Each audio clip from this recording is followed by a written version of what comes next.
Cracking open into the gamer juice right away. Got me a Monster Energy Ultra Paradise. That's the green one. Definitely recommend trying the green one. Got a pretty good flavor. I don't know how to describe it. It tastes green. Very green. Just cracking open a green one with the boys. That's right, Lucius. It doesn't exactly taste like apple. There's a bit of pineapple in there. I think it's trying to be tropical.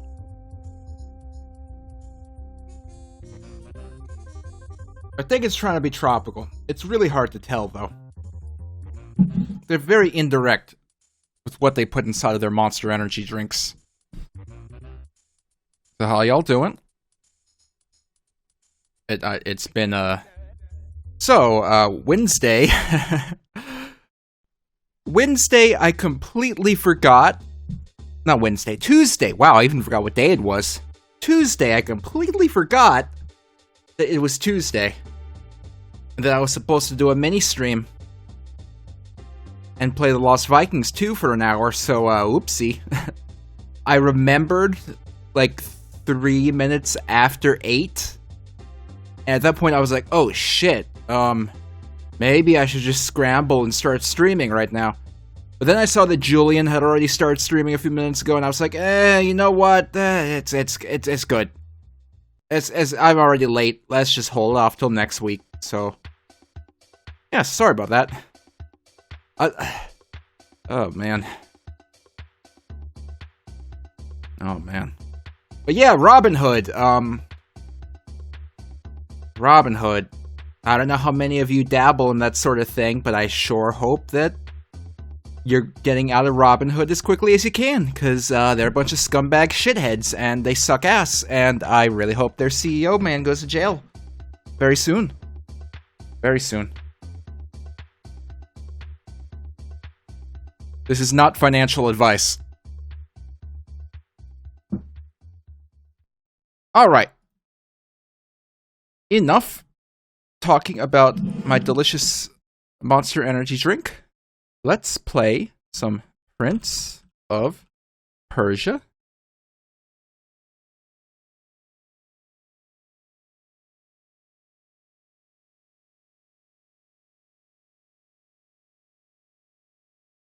Hold on a second here.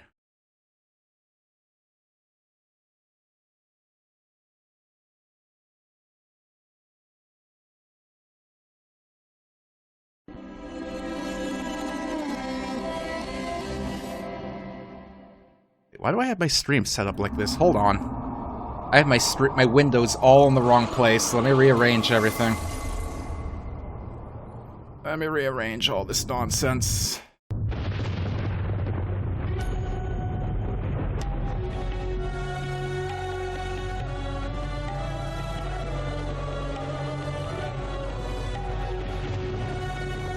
Much better.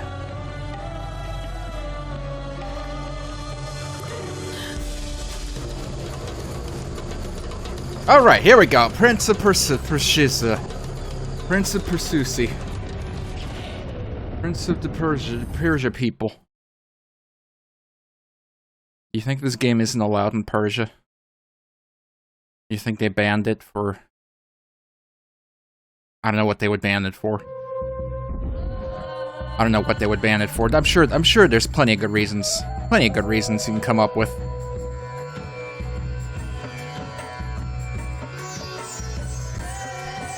Oh shit, I should plug in my phone, otherwise I'm gonna die. Hold on.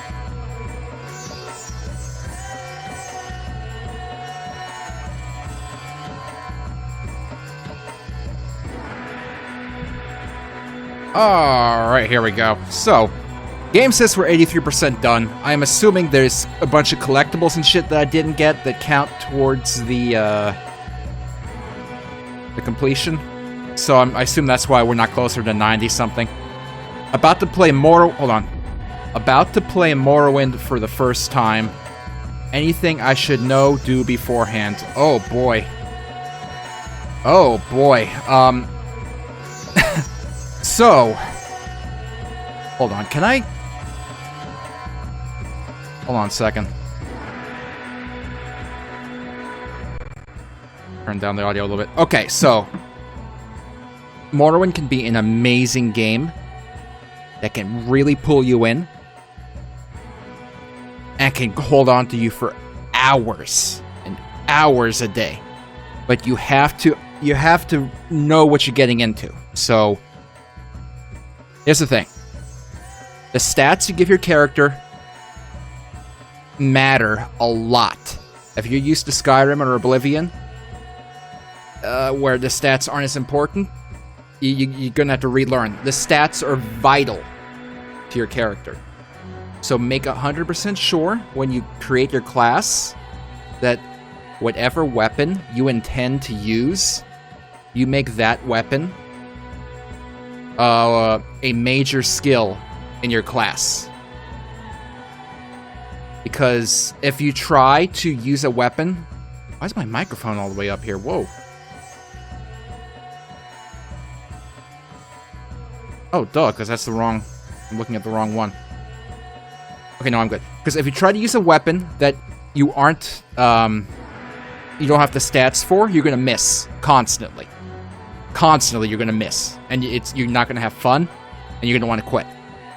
So make sure whatever weapon you want to use through the entire playthrough, put that weapon skill as one of your major skills. And even starting off, if it's your major skill, you're still gonna miss a bit.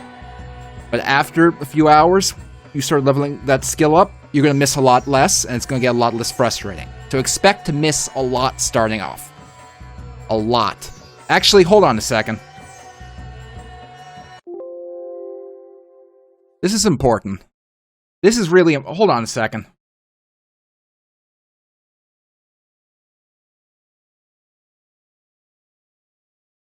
I feel obligated to actually help a little bit with this. Like, obligated. So let me get something going here. And this is gonna be for anyone who actually wants to try out Morrowind. So hold on a second. Let me do something here.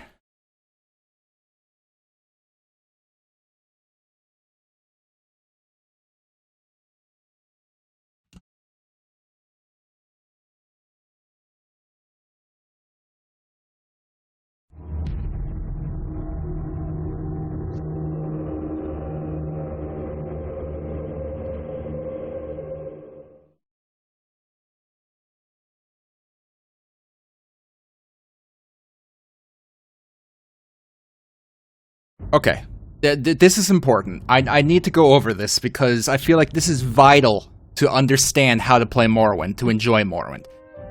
Oh, another big important thing. See in the bottom right here, it says Open MW. Do not play just vanilla Morrowind from Steam. Don't. If you play just straight up Morrowind from that you just downloaded fresh from Steam, the game is going to crash on you. Just randomly throughout your playthrough, it's going to crash. You're going to lose progress, you're going to be frustrated. So don't play just straight out of the box Morrowind that you got from Steam. Go to Google, search for OpenMW. OpenMW is an open source recreation of the Morrowind engine. You can play the entire game. It's perfect. Don't worry about inconsistencies or things that are a problem. This will work. I promise this will work. I promise. Anyway. Stand up. There you go. You were dreaming. What's your name? Okay. So we need to get to the part where we're creating a character, because that's the most important part. The most important part about playing Morrowind. I heard them say we reached Morrowind. I'm sure they'll let us go. Quiet. Here comes the guard. The guard is here. This is where you get off. Come with me. Okay, so here we go. So we're going to get to the part where we create a character, and we're going to go over what you need to do to make sure you make a character that'll let you have fun with the game. It's vital. You need to learn how to do this, because if you don't have a good setup for your character, you're not going to you're not going to enjoy the game.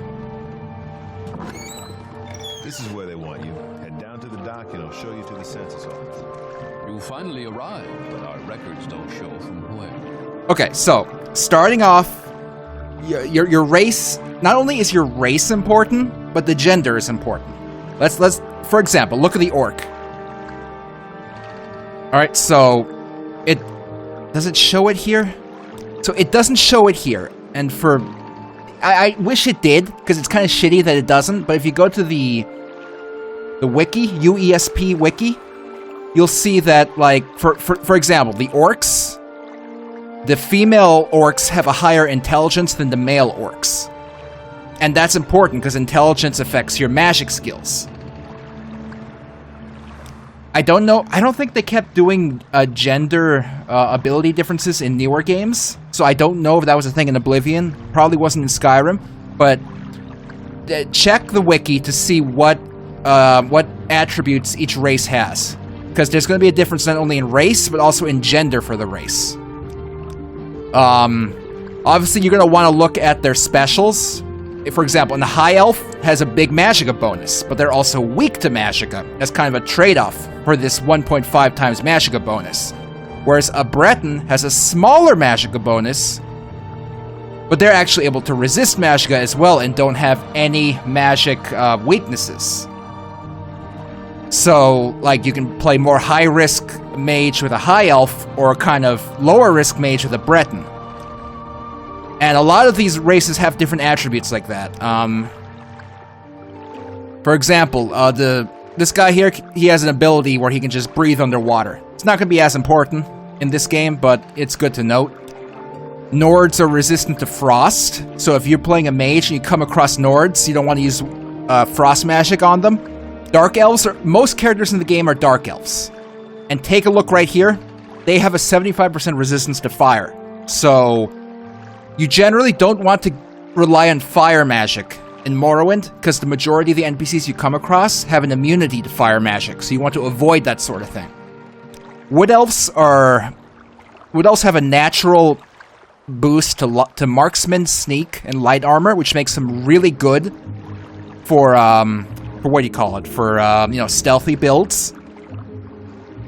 And then, of course, someone like a Nord has big skills and more physical stuff. So you want to look at all this stuff before you pick a race. So before you even pick a race, you want to make sure in your head that you know what kind of build you want to do. So right now, let's just go with Dark Elf. We're not really playing right now. We're just gonna set something up. Great. I'm sure you'll fit right in. Follow me up to the office and they'll finish your release. Oh, hold on a second. I lost one of my windows. There we go. Okay, so that's the first part of your character build. So you have to make sure you pick a race that lends to the type of character you're going to want to play as.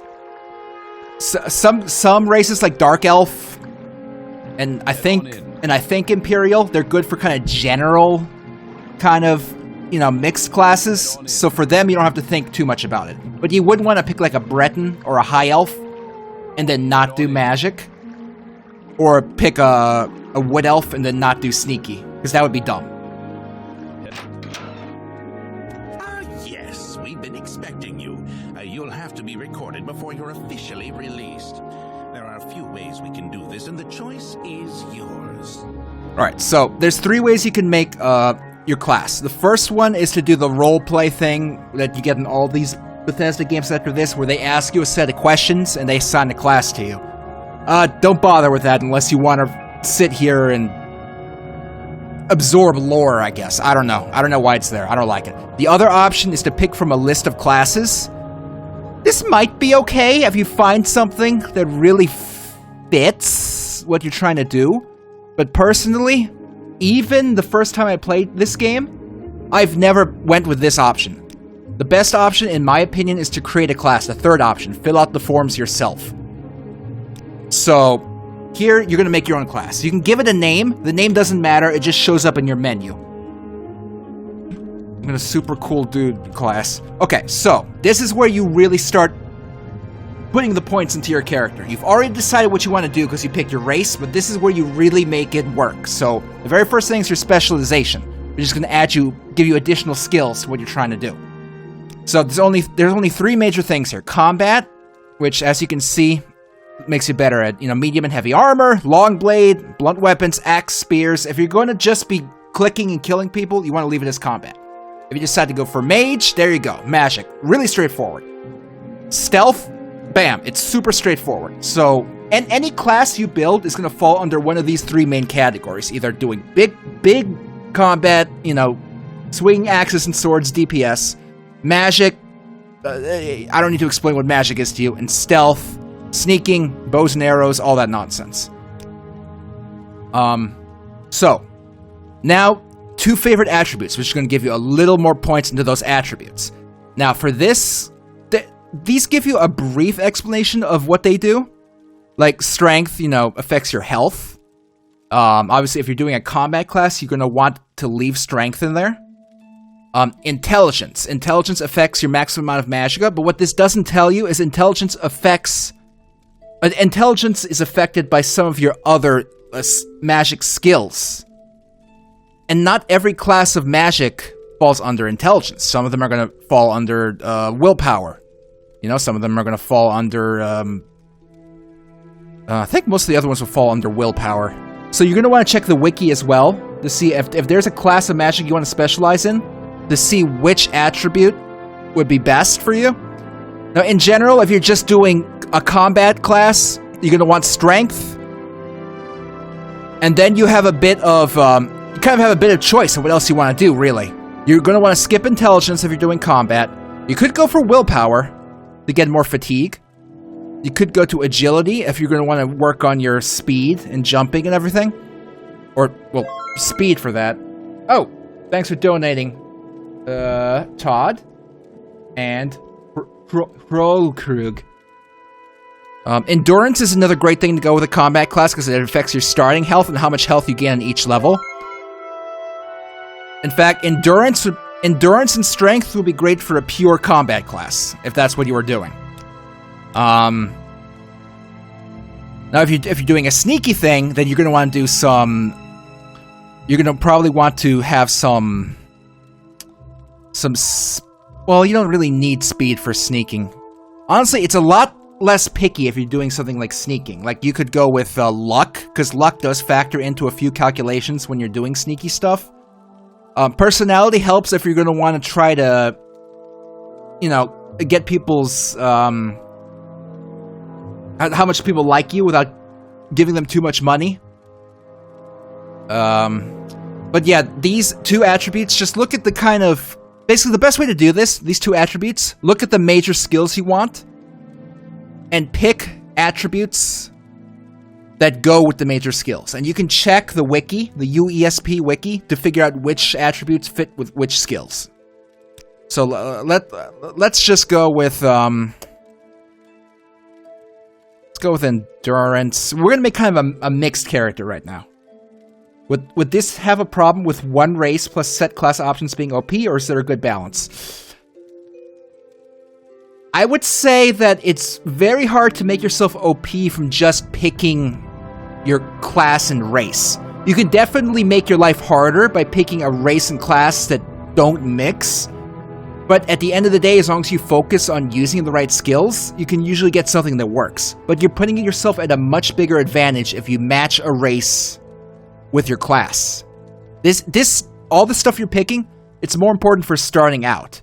As you progress through the game, you're going to be able to do a lot more, and it matters a lot less. But early on, this is important, otherwise you're going to have a very hard time at the beginning of the game. Okay, so major skills. This is how I do major skills. First thing you want to do is your main form of combat. So if we're just doing a generic combat class, you're going to want to pick one weapon type. So, long blade, axe, spear, those are generally good for combat. You could also do, short blade if you wanted, but that's more for stealthy classes. Now, if you look here, what I was mentioning earlier about attributes benefiting your major skills, if you highlight one of these, you see how long blade governing attribute is strength. You see that?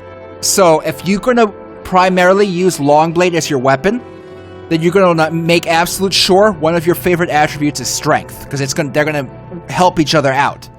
Every time you level up your Longblade skill, it's going to add a point towards leveling up your strength skill. Whereas if you wanted to go for Shortblade, you'll see the governing attribute is speed. So if Shortblade is going to be your primary method of attacking, then you're going to want to make sure that one of your favorite attributes is speed. Otherwise, you're going to have a lot of trouble leveling up. So right now, let's go with Longblade. So first thing you always pick is your main weapon. Second, you're going to want to pick your armor type. Of course, medium and heavy armor are both available for combat. You got to consider if you do heavy armor, you may run into encumbrance issues later on. Some of the best heavy armor in the game can really, really be heavy, even if you're playing a character with high strength. So it can be an issue if you're going to want to carry a lot of stuff. Generally, medium armor is perfectly fine, but you can do heavy armor if you want. Light armor, of course, falls under stealth, so you're going to want to have agility as a governing attribute if you want to go with light armor. So in general, for a stealth build, speed and agility seems pretty good. But for, combat, both medium and heavy armor rely on endurance. So we already have endurance selected here, so we have a pretty good attribute to major skill connection right there. So we picked the two most important skills, our main attack and our armor. Those are the two most important things you can pick. Thanks for subscribing, Kroll Krug. Okay, so those are the two first things you should always pick. Main weapon, main armor. At that point, you can start getting smaller stuff. Now remember, major skills level up quicker than minor skills, and minor skills level up quicker than anything you don't pick. So anything important, you gotta throw in here. So if we're just doing a general combat build, Longblade and medium armor, then we're gonna want to pick some things that are going to help you out there. So if you're just doing general combat, one great thing to have is Armorer, because your weapons and armor take durability damage in this game. And if you don't want to have to be running back to town to have an Armorer fix your stuff up, or if you don't want to be finding new weapons and armor and using them instead when you're out in the field, then you're going to want to pick Armorer so that you're able to repair your stuff on your own. Now, you don't necessarily need to have Armorer up here. You could throw it into your minor skills. But if you're going to be using Armorer, if you plan on repairing your stuff yourself, you're going to want to have Armorer somewhere here so that you can repair your stuff more efficiently. So we'll leave Armorer here. That's useful to have. Since we're doing Longblade, if we're using one-handed Longblades, then you got to remember, there's one-handed Longblades and two-handed Longblades. If we use one-handed Longblades, then it would be beneficial to have Shield. Block, it's called in this game. So Block will be real helpful so we can tank some hits.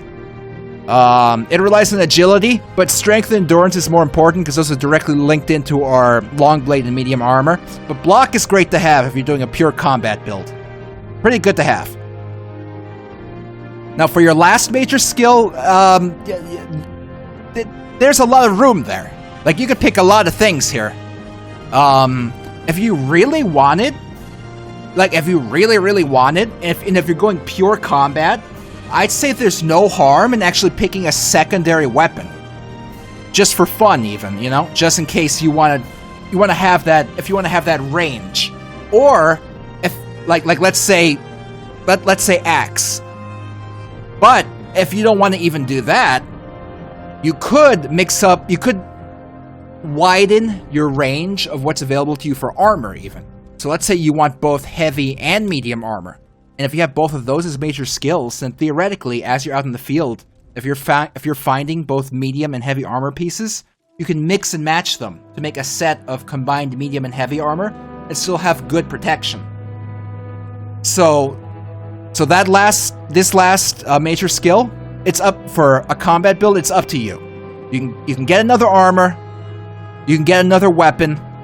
It's up to you. It doesn't matter what order you pick major skills. No, as long as it's under major skills, they all get the same boost, the exact same boost. So next, minor skills for a combat class. There's a few things that are going to come in really handy for you. So in Morrowind, the move speed is slow, and if you play anything like me, you're going to find yourself wanting to jump a lot. So what you can do is you can go ahead and throw athletics into your minor skill. And athletics, of course, helps you out with running and swimming. It's very useful to have. And whenever you're running on the overworld, you're working towards leveling up your athletics. So that's going to help you with getting yourself leveled up. So I think athletics is a good skill to put in minor. Acrobatics is for jumping. If you like to jump around in first-person games, and who doesn't, you might as well throw it in there, because that's going to help you with leveling up a bit, and it's going to let you jump higher. It can be useful sometimes. More minor skills. If you really like to loot and then sell your stuff off for money, you're going to want mercantile, because a lot of the merchants in this game are really stingy about how much they want to pay you. You can go to them with a 500 gold piece of armor, and they're only going to want to give you like a quarter of that.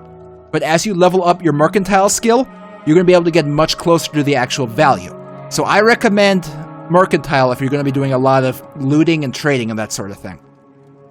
Another good one for any class really is speechcraft. A lot of this game relies on talking to NPCs, and there's a lot of cases where NPCs won't give you the information you need unless your reputation with them is high enough, and speechcraft will help you get that reputation up higher without having to either bribe them as much or risk the talking system, risk lowering your reputation with them as much.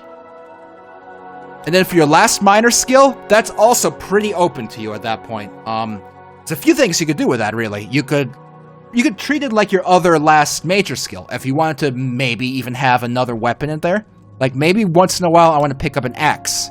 You could throw it in there. You could start working on your axe abilities later in the game if you get bored of your swords. You could throw in hand-to-hand just for fun.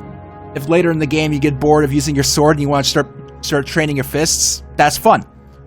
Or if you want to dabble a little bit in lockpicking, even though you're a combat class, that could be great.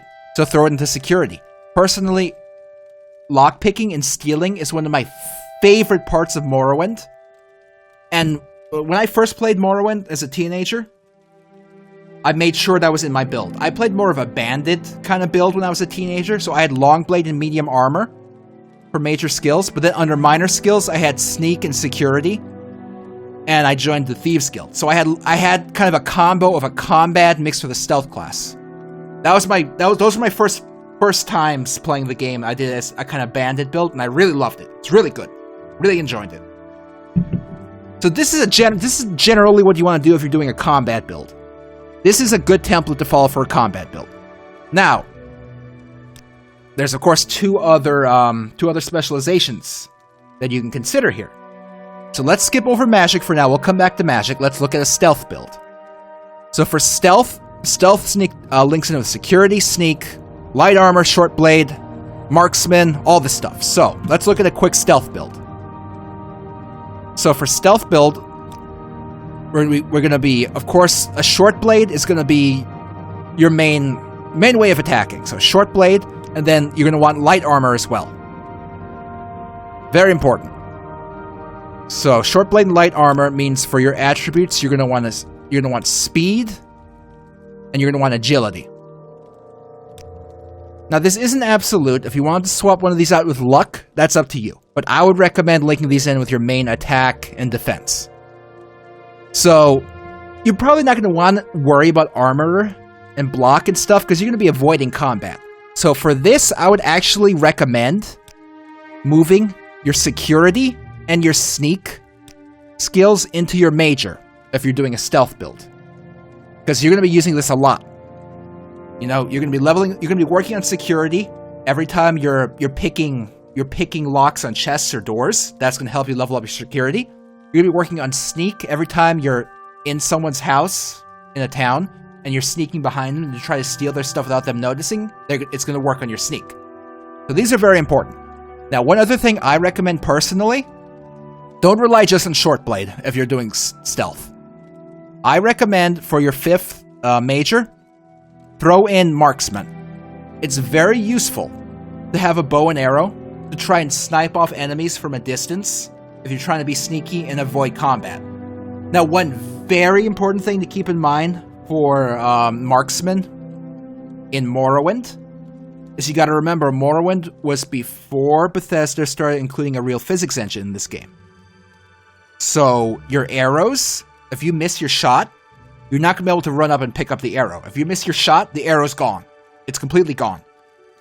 You won't be able to pick it back up. If you hit your shot, there's a percentage chance that you'll find your arrow on their corpse. Not 100%, a small percentage chance. So if you go with marksman, keep in mind, you're going to want to pick up every arrow you find to make sure you have a good supply of arrows. Now, a lot of enemies have arrows in this game, so I really don't think you're going to run into too much of an issue with keeping yourself, you know, full on ammo, but just keep it in mind. You're going to want to pick up arrows even when you think you have plenty. It doesn't hurt. They don't, you know, they don't weigh that much. It doesn't hurt to keep them on you. So for minor skills, I still recommend athletics and acrobatics. They're going to be a lot more useful to you as a stealth. Mercantile, you still want that because you're going to be selling a lot of the stuff you're stealing. Speechcraft, I find it's good to have in general, regardless. And then for your last minor skill, I might, Lucius, I might. For your last minor skill, you have some leeway here. If you find you're gonna if you think you're gonna end up in combat more than you'd like, and you want to have some protection against that, I think it's okay to throw it into block and just make sure you have a light armor shield equipped, so that you can get some defense if you end up in combat. I wouldn't recommend armorer because you're gonna try to avoid combat if you're doing stealth. Actually, a decent option would be illusion, to be perfectly honest, because there are illusion spells that can help you be invisible or camouflaged. But the problem with that is you also have to work on your magic abilities. So, I actually think a great choice for your last minor skill is enchant. And the reason I say this is because enchant is leveled up even when you're not doing enchanting yourself. If you're using an enchanted item, that will actually level up your enchant ability. So as a thief, I think it's very worthwhile to not only pick up enchanted items, but to actually build and buy enchanted items from the Mage's Guild as well. Because if you can get a decent enchanted camouflage ring or camouflage amulet from the Mage's Guild, that's going to help you out a ton with stealing stuff. A whole ton. Now, one more thing to keep in mind with a stealth build, this game has a mechanic in it called pickpocketing, where if you crouch down and you're hidden and you activate an NPC, it'll let you try to steal from them. Don't bother with pickpocketing. Pickpocketing in this game is completely broken. The calculations to actually successfully pickpocket are wrong. And most of the time, if you try to pickpocket, you're going to get instantly caught and you're not going to get anything. So personally, I think it's worth just pretending that pickpocketing doesn't even exist in this game. Because most of the time, it's not going to work. So you can primarily stick to stealing items in the world and, you know, and opening up chests and stuff. And right, guards are pretty psychic, so you get in big trouble. So yeah, don't worry about pickpocketing. Okay, so that was a stealth build. Pretty straightforward. So next, mage. Mage can be super fun. I don't recommend going pure mage if it's your first time playing, because you have to kind of understand the mechanics a bit to really get the most out of being a pure mage. So, what you could do is you could kind of do a mix. If you wanted to do a mix, you could actually do a lot of the stuff you did for a stealth class. Short blade. I've noticed that, and let me show you this. If you go to the built-in classes, if you go to mage, you're going to see that they have short blade under minor skills.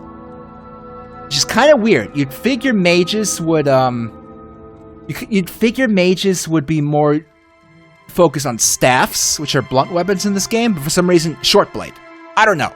I've also noticed that a lot of rewards in the Mage's Guild will give you short blades, so that's kind of weird. So if you're going for a mixed mage that wants to do combat and magic, I think it's okay to do short blade as one of your major skills. Armor.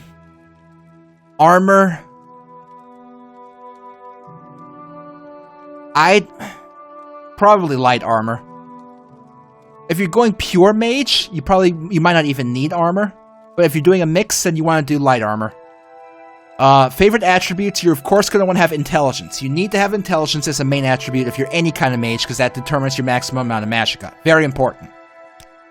And then willpower is pretty important, not only for resisting magicka, but for casting magic successfully. So willpower is good. And so if you're doing a mixed mage, where you're some weapons and some magic, then after you have attack and a defense selected, you're going to want to do, of course, destruction. Because any spell you cast that's going to hurt someone, destruction. Now that's all the damaging stuff. Now remember what I said earlier, the majority of the NPCs in this game are dark elves. So don't focus on fire magic. If you have a choice, try to spread out your damaging spells to both ice and electricity. Otherwise, you're going to run into a lot of issues fighting dark elves. Oh, let me take another swig of my soda here. Alright, next, you're going to want to look at which other of these schools of magic you're going to want to use the most for yourself. And that's going to depend on your playstyle. Like, if you really see yourself summoning creatures to help you in combat, then you're going to want Conjuration. Now, Conjuration's kind of finicky in this game because the AI in this game is kind of fucky. So it's really hard to rely on your summons to do a good job defending you. But you also got to keep in mind that Conjuration is also linked into summoning items to yourself. With Conjuration, you can summon the equivalent of Daedric weapons to yourself at almost the very beginning of the game. Daedric weapons are some of the best weapons in the game, and you can summon magic equivalent versions of those weapons to yourself using Conjuration. So you can have one of the best short blades, long blades, axes, whatever, for yourself at nearly the beginning of the game, as long as you can cast a spell. In addition to this, you can also summon armor that is very similar to Daedric armor to yourself. I believe this armor falls under light armor when you summon it. So your light armor skill you selected here will be helpful in that. So if you see yourself summoning armor and weapons a lot, which is very helpful early game to summon armor and weapons, then I recommend picking Conjuration. That'll help you out quite a lot. Quite a lot. Yeah, definitely Worma Stream. Mix in Shock with Frost magic, so because Nords are resistant to Frost. So you want to kind of... I recommend mixing Frost and Shock in general for your damaging spells. Yeah, so that's a good choice. Now, another good choice... You know what? Let's select Conjuration for that slot. Now, for our last slot, another good choice is Restoration. Like, if you're going combat, you're going to rely a lot on potions. And if we can take one step back, remember how I was talking about for major and minor skills, you have one slot that you can kind of pick and do whatever you want in? Another good choice, if you're combat, or if you're mage, hell, or if you're a sneaking one, another good choice, very, very good choice. Let's see if I can find it here. Alchemy. So if you don't want to get a second weapon skill or a second armor skill, Alchemy. There's a lot of just plants and stuff you can pick up when you're walking between towns or from a town to a dungeon. And being able to make your own health potions is very, very, very helpful. Because otherwise you're going to be stuck looting health potions and buying health potions, and that sucks. Yeah, Horolkrug, that's a good point. Alchemy is also great for making money, because as you get better at making potions, you can sell your potions and make good money. So Alchemy is a great choice for a minor, or for one of your minor or major skills. Like I said, your fifth skill in major or minor, it's more or less up to you to pick. And I think Alchemy is a great choice, regardless of your specialization of mage, combat, or stealth. Alchemy is great, just for making your own health potions. It's great. So as a mage, if you wanted to go... If you don't want to rely on Alchemy for healing, then do Restoration. It's really helpful to have a spell that'll either give you a big health boost as needed, or if you want to create a spell that's going to, like, give you like plus 2 HP every second for 30 seconds. That's another helpful thing to do. So restoration, another great one to have. So, minor skills. If you're doing mage, it's probably a good idea to get the rest of the magic classes that you're not picking for your major, throw it into your minor. So alteration, which lets you do stuff like water walking, jumping really high, which is very useful. Levitating. Every Morrowind, every Elder Scrolls game after this, Todd got rid of levitating because it would break their pretty set they set up, and it would ruin the illusion. Levitating is very useful. So alteration's a good one to throw in here. Let's see, illusion. Illusion is great for effing with NPCs. You can cast spells that will throw them into a frenzy. You can cast spells that will calm them if they're trying to attack you. Or, best of all, you can cast spells that will raise their disposition to you. So you can cast a spell that'll make them really, really like you, and it'll make it really easy to get information out of them if you need them for a quest. Or you can cast a spell that'll make them really like you, and suddenly, if you're trying to sell stuff to them, they're much more likely to give you a better deal. So you can get more money with illusion. One neat thing about that sort of thing is when you're talking to an NPC, time stops. So theoretically, you could make a super powerful spell that'll make them like you, but it'll only make them like you for 2 seconds. And since it only lasts 2 seconds, the spell is a lot cheaper. But it doesn't matter that it lasts 2 seconds, because as soon as you talk to them, time stops. So they like you. You cast a 2-second spell on them, suddenly they love you, and because you're talking to them, it's going to last the entire conversation. Very useful thing. Illusion. Let's see, mysticism is for soul trapping, which is going to be great for enchanting, or to, teleport. Teleport is really useful in this game. There's a lot of ways you can teleport. You can teleport to shrines. You can teleport to, there's 2 kinds of shrines. You can teleport to the local Dunmer churches, or you can teleport to the Imperial churches, which is very useful for getting around the map. It's also useful for mark and recall spells, so you can teleport anywhere. What else do we have here? Okay, we got destruction, alteration, illusion, conjuration. It looks like we got all the magic. So another great one to have, enchant. Because as a mage, you can work on enchanting your own items. And if you combine, as long as your intelligence is high enough, you can do really good enchants. And if you combine your alchemy skill with enchant, you can make broken items. And here's the thing about this. With alchemy, you can make an intelligence potion that will raise your intelligence. You can then drink that potion so that your intelligence is a little higher. Now that your intelligence is a little higher, you can go back into your alchemy menu and make another intelligence potion. But because your intelligence is higher now, suddenly the intelligence potion you're making is even more powerful because your intelligence is higher. So then you drink that potion and you make another intelligence potion, it's even higher.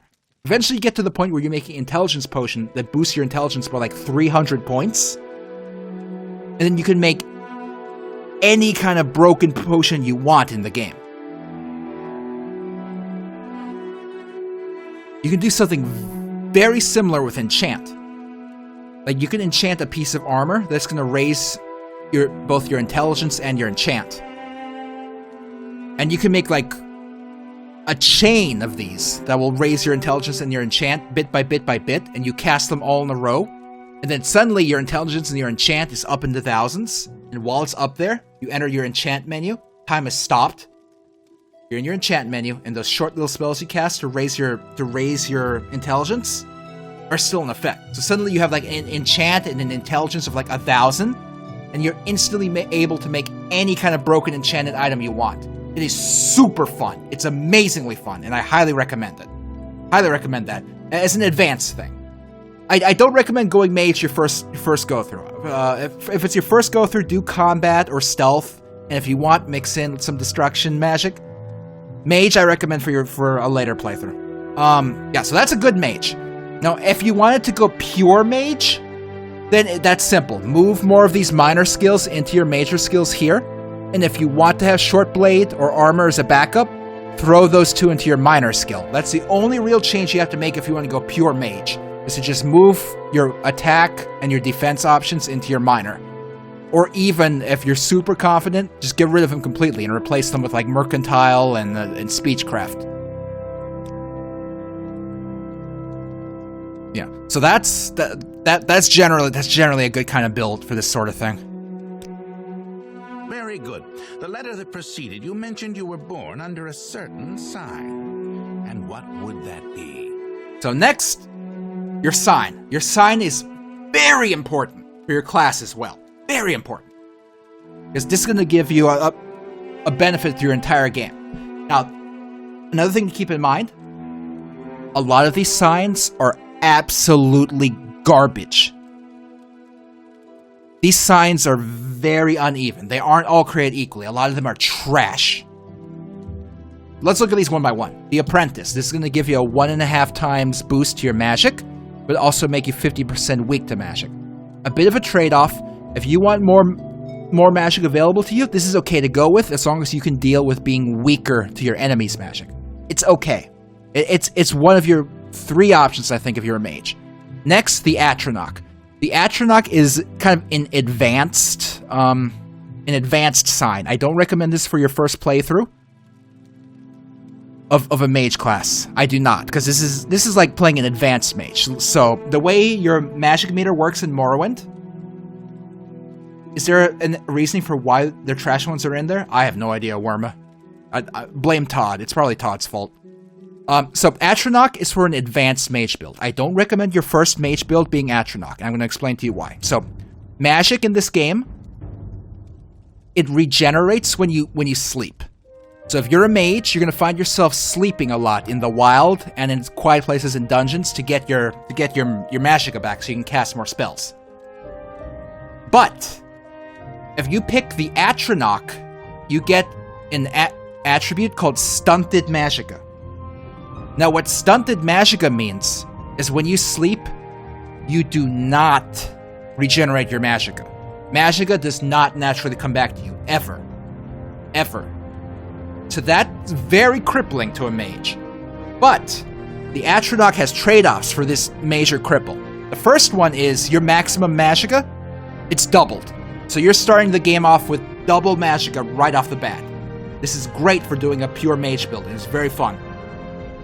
And the bigger benefit here is spell absorption.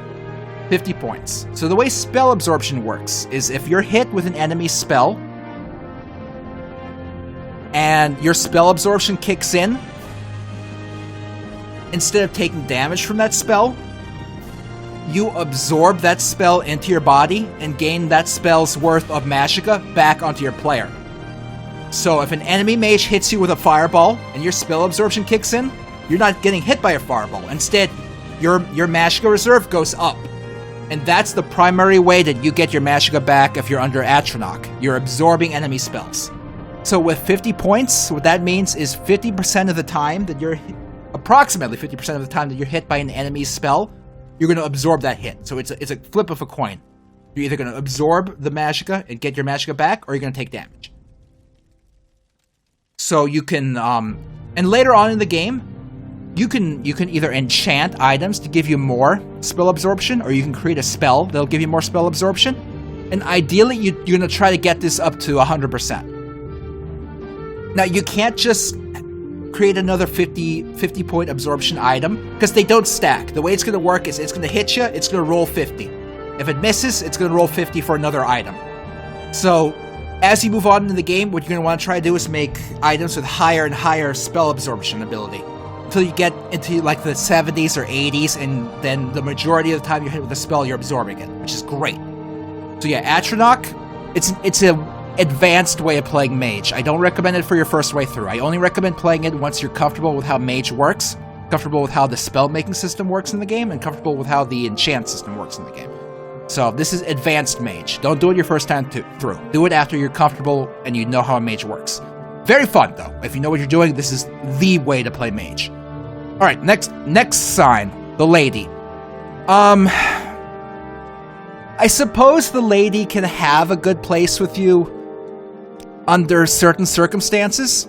Personality is very useful of getting people to like you more in the game, which makes certain quests easier. But it's also relatively easy to get your personality up with either enchantments or spells later in the game, or scrolls. But this also has endurance, and endurance is, of course, useful for other aspects in the game.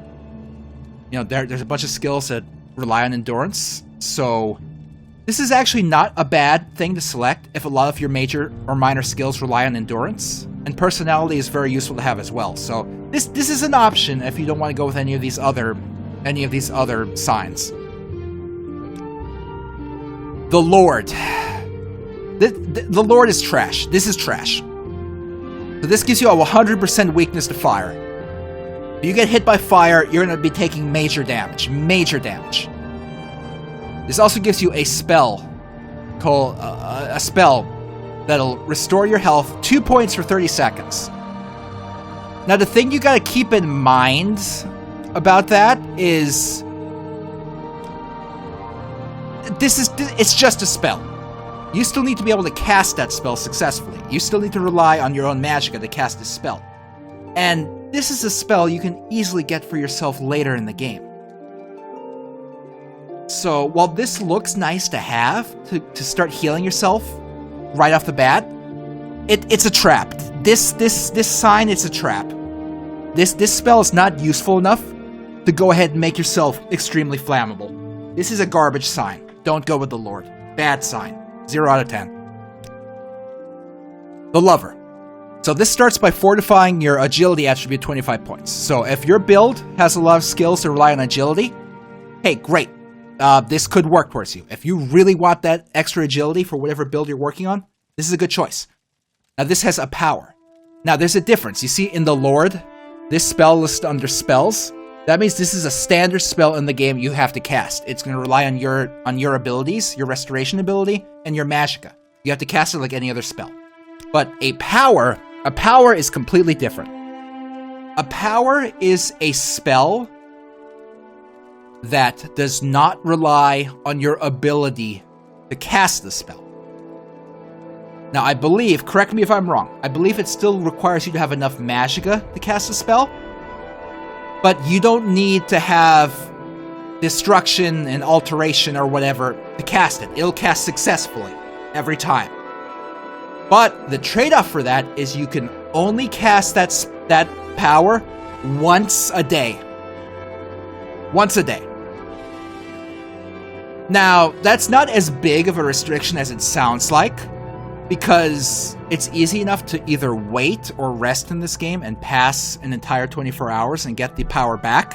But that is a very important thing to consider, because if you want to cast this multiple times in one combat session, you're not going to be able to, because you need to wait 24 hours in-game before you're able to cast it again. So this power, which paralyzes your enemy for 60 seconds and damages their fatigue, which will most likely make them pass out and fall on the floor, this would be great. This is great if you're in a bind and you really need to get away from someone, because it's going to stick them in place for an entire minute. But you can't rely on this for regular combat, because you can only cast it once a day. So it's not like you're going to be able to enter a big fray and cast it on everyone. It's only for one person. So this is okay. Yeah, if you have a lot of skills that rely on agility, I think it's okay to go with the Lover. And this power, it's pretty good in a pinch. If you find yourself in big trouble and you want to get out of there, this is alright. Alright, the Mage. So, the Mage gives you a 50% increase in your maximum magicka. So this, you're going to want to compare to the Apprentice. Because the Apprentice gives you 1.5 times magicka, maximum magicka, but it has the trade-off of giving you a 50% magicka weakness. So the Mage does part of what the Apprentice does, but with no downsides. So this is an okay option if you really want to avoid that weakness to magicka. Obviously, you don't want to find yourself with a magicka weakness if you're going to face a lot of magic enemies. So this is an okay choice if it's your first time playing Mage. It's an okay choice if you're starting being a mage for the first time. It's okay. First time choice, it's fine. The Ritual. So this starts with a power, which of course you can cast once a day, to give yourself 100 points restored health. Starting off in the game, that's a pretty decent power. pretty decent. But you gotta keep in mind, you can also restore health by sleeping. So it's like... I mean, if you need this in combat, it's okay to have, but... I don't know. And then it has these 2 spells so that you turn undead. So if you come across undead people, you can cast this on them and they'll run away from you. I've never used turn undead spells in this game. Most of the time, I just fight them and kill them, so, I don't know. I would not recommend this sign. I question the usefulness of this. You know, the power would be okay, but you can heal yourself by sleeping. Early in the game, you get a ring that does decent healing for, you know, early in the game, and there's a lot of other ways to heal. I don't think the ritual is anywhere near as bad as the Lord, but I would not recommend picking the ritual. It's just not a great sign considering your other options. I agree, Worma. This would be a much better option if undead were more difficult to kill. But as long as you have an enchanted weapon or a silver weapon, undead are... You can deal with the undead, no problem. No problem. Hold on a second. Let me do a quick tweet here. This is important. Bear with me.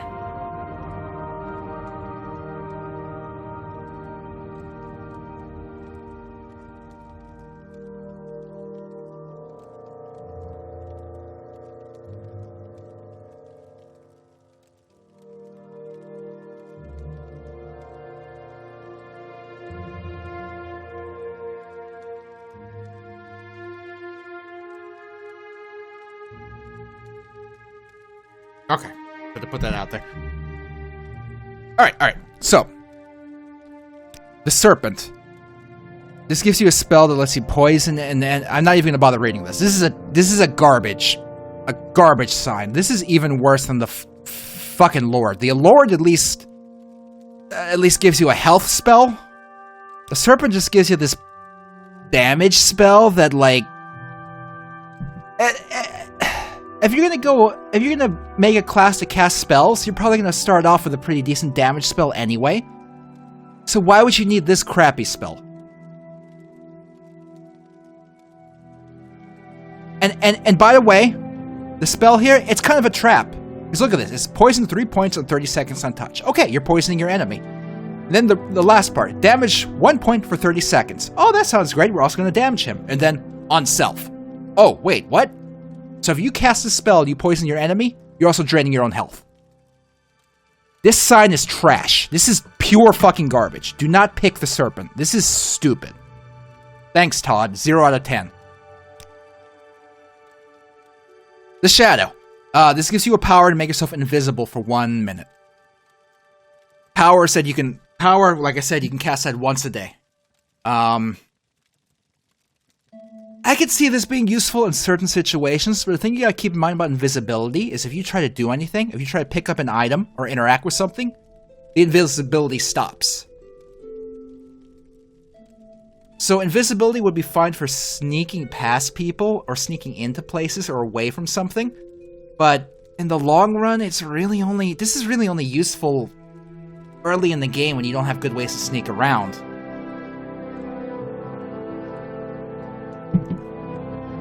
I would not recommend this, even if you're doing a thief, to be honest. If you're doing a thief,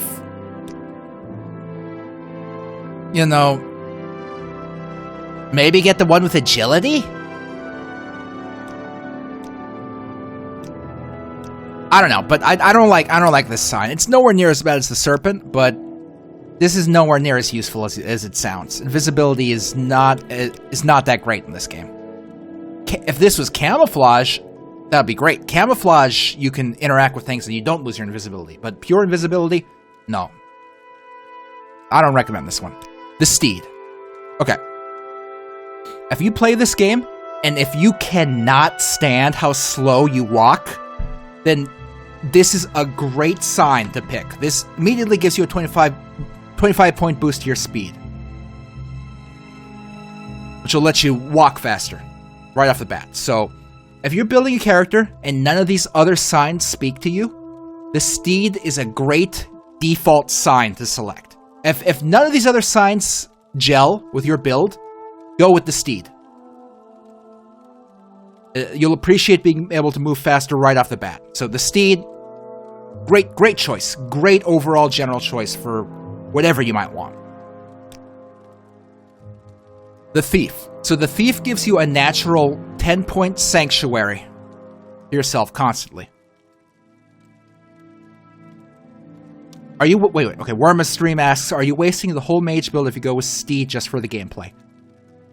No. I think it's perfectly valid to do a mage build and pick the speed. Because all of your mage-specific signs, their main benefit is that they increase your maximum magicka. So, if you're able to properly budget your magicka, and you don't create spells that eat up a ton of magicka, then you don't need to worry about getting the extra magicka. The extra magicka is great to have. It's great to have.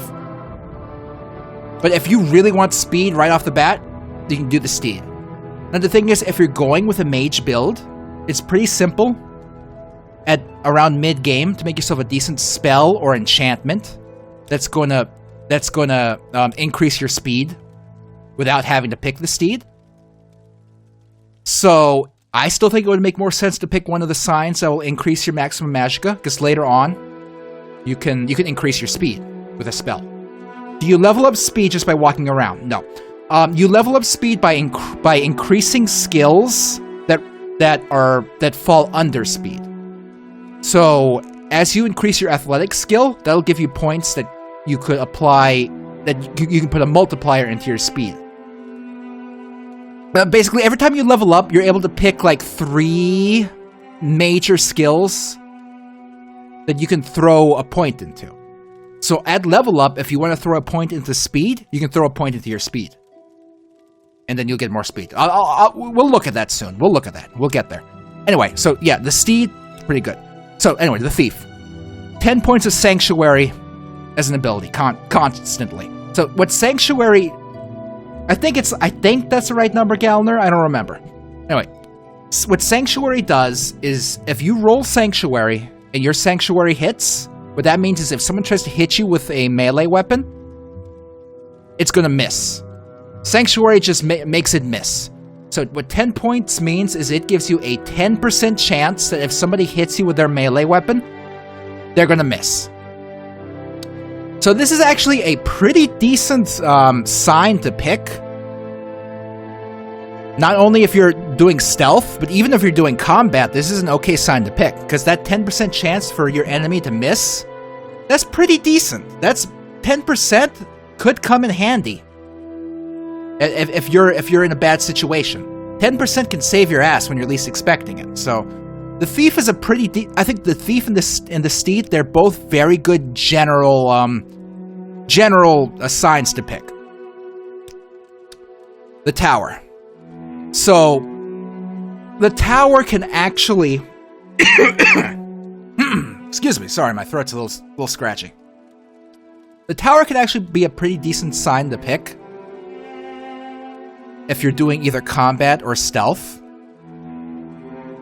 Leaning more towards combat, so let me explain. So okay, let's get one thing out of the way first. This spell, Beggar's Nose, it's pretty much worthless.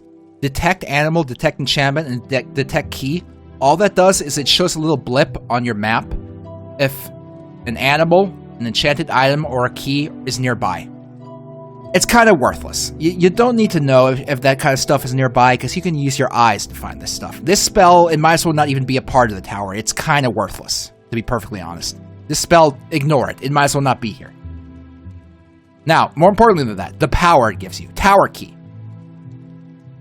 Yeah, I guess, Galner, but I don't know.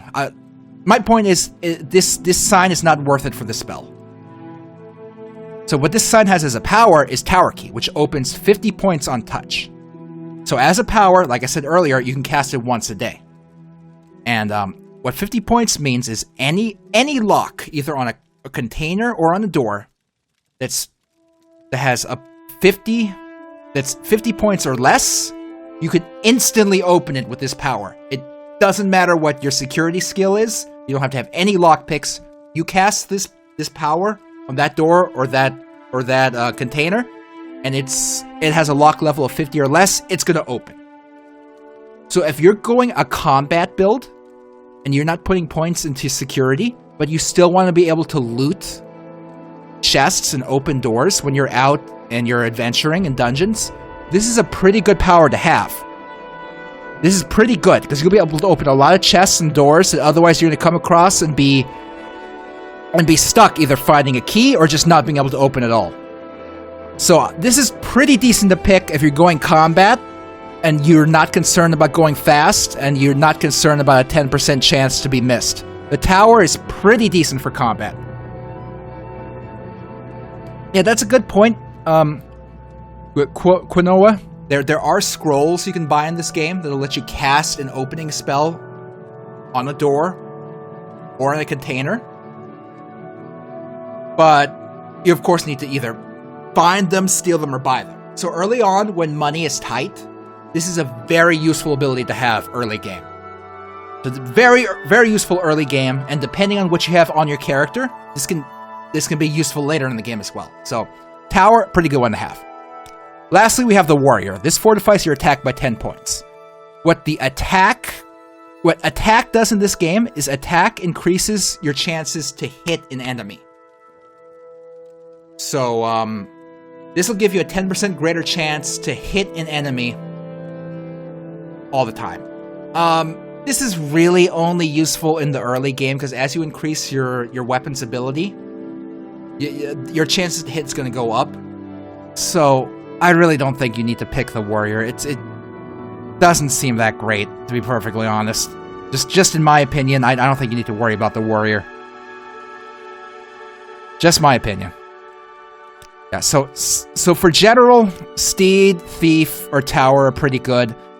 Like I showed you earlier, there's a few ones you can pick for mage, and then a few things if you're trying to specialize certain skills. So right now,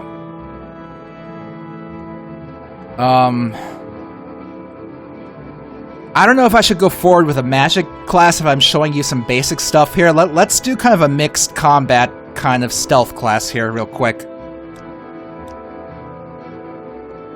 Let's see.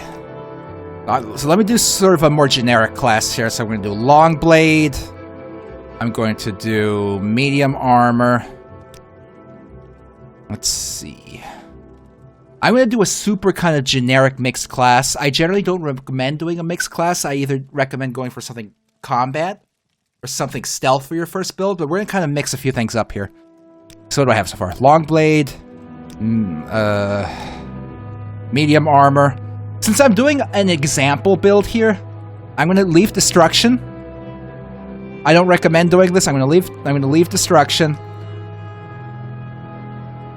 Let's grab block and armor. Now for minor, I'm doing an example build. I don't recommend going with this build. Let's throw marksman in there. Let's get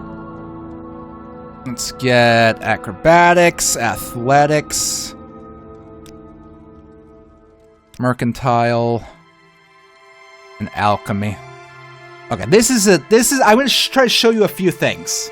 So this is just to show off. Are there any weapons that are strictly two-handed? I believe that spears are strictly two-handed. I could be wrong. There could be some one-handed spears, but from what I remember, I think spears are only two-handed. Correct me if I'm wrong, guys. I think spears are only two-handed. Anyway, this is an example build. I don't recommend doing a class that's combat, sneak, and destruction. Speaking of sneak, I forgot to throw in some sneak. Let's do security. Let's do sneak. Okay. I don't recommend doing a class that tries to be all three, so do either combat or stealth for your first build. But I'm showing a few things off for the first time here, so we're just gonna do this for now. Anyway, and let's go with, what should we do for a general class? Let's go with the steed, because this is great for a general kind of pick. Interesting. Now, before I stamp these papers, make sure this information is correct. Are there any weapon type that is not recommended? For your first playthrough... Hold on, I'm taking my sweater off. It's getting a little warm in here. Give me a second. For your first playthrough, I do not recommend doing hand-to-hand. Hand-to-hand is a little tricky in this game because the way it works is when you punch people, you don't do damage to your health, to their health initially. You do damage to their fatigue. Once their fatigue is drained and they're on the floor, then you start doing damage to their health. So it can be a little tricky to get used to, and I don't recommend it for your first playthrough. It can be a little bit tricky. Besides that, to be honest, most of the weapons are fine. If you're going pure combat, I don't recommend you do Short Blade. Short Blade is really better for sneaky builds since it relies on sneaky attributes. But, for generally, outside of hand-to-hand, it doesn't matter what kind of weapon you pick. Except I would recommend keeping Short Blade with your, with a sneaky class. So anyway, this is what our example character has. We have 50 health, 40 magicka, 170 fatigue. As you can see, we have Strength is one of our major abilities we picked. It's at 50. We pick Strength because Long Blade relies on Strength. We have an Intelligence of 40. That's pretty good for our Destruction. Willpower isn't that great. Agility is nice. Our Speed, because we picked the Steed, very high. So we're going to be walking pretty fastly for Morrowind. Pretty fast. It's going to be nice. Endurance is nice. Personality is kind of low, but we didn't pick... We'll have to deal with the results of that, so we'll see what we can do. Hey, Orange Xenon, thanks for showing up. Orange Xenon, I'm just kind of doing a general tutorial of starting Morrowind for anyone who hasn't played it before, so if you've already played Morrowind, don't worry too much about it. But if you missed it, it'll be up on the archive channel, later this week. Okay, so you missed the most important part then, Orange Xenon, unfortunately, so I recommend checking out the upload on my archive channel later in the week. So anyway, this is what we're looking at. As you can see, our major skills have very good numbers. Minor skills, not so much, and anything we didn't pick is just going to default to like 10s and 5s. We have our abilities here. So, as a Dark Elf, we resist fire. And this is what we got from our sign. We got our speed here, which is affecting us immediately. Now, Dark Elves start with an ability, a power, Ancestor Guardian, which lets you cast a 50% Sanctuary on yourself for a minute. So once a day, you can cast Sanctuary on yourself to make it so 50% of the time an enemy hits you for that minute, they're going to miss. So this might be okay for really tough situations, but you got to remember you can only cast it once a day. Now for spells. Here's one thing that the whole character creation system doesn't tell you, is for every magic skill you throw in your major skills, in this case we picked Destruction, for every magic skill you throw in your major skills, you start the game with one spell linked to that magic skill. So because we picked Destruction as our major skill, we start the game with Fire Bite, which lets us cast a low-level fire damage spell on touch. On touch means you have to actually touch the enemy to cast it. It's not a fireball.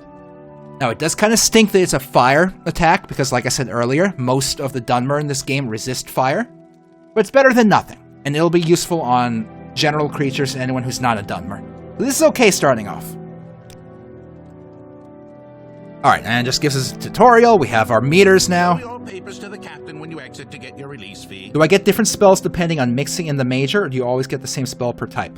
Each major will only give you one spell. So Destruction always gives you Fire Bite. Conjuration always gives you Summon Ancestor Ghost, etc., etc. So it all depends on the major you picked. Okay, so he has our papers here. That's going to let us continue in the game. So we'll take those. Now, one quick metagaming thing. Early on in the game, money is a problem. Later on in the game, money won't be an issue, but starting out, money is a problem.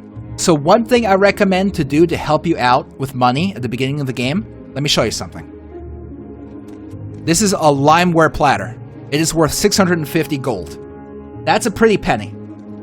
But of course, we have the census guy and a guard here, and they're going to want to fuck you up as soon as you take this. So here's the trick. You press space to pick up an item, and you right-click to access your menu.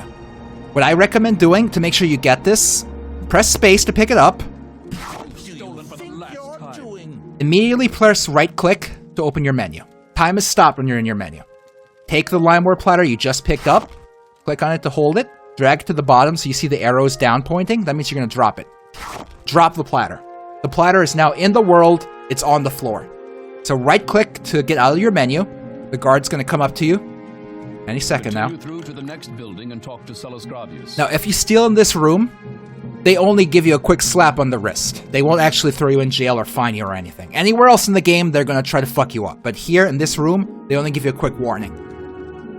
Now, if you still had that limeware platter in your inventory, the guard would have taken it from you, and it would be gone forever. But, because we dropped it on the floor, the guard will be okay, don't worry. But because we dropped it on the floor, it's still in the world. And something about... The stealing script for this room is broken now, so you can just pick it back up, and they don't care. So you just started the game with a 650 gold item that you can sell. Oh, man. That's a pretty good way to start out your game. Another thing. No, we'll go over that in a second. We're not ready for that yet. I'll get to it soon. Alright, so that's a great thing to steal as soon as you start the game. Even if you're not doing a thief guild, it's good to have that so you can steal. Alright. Here's the next part of the tutorial.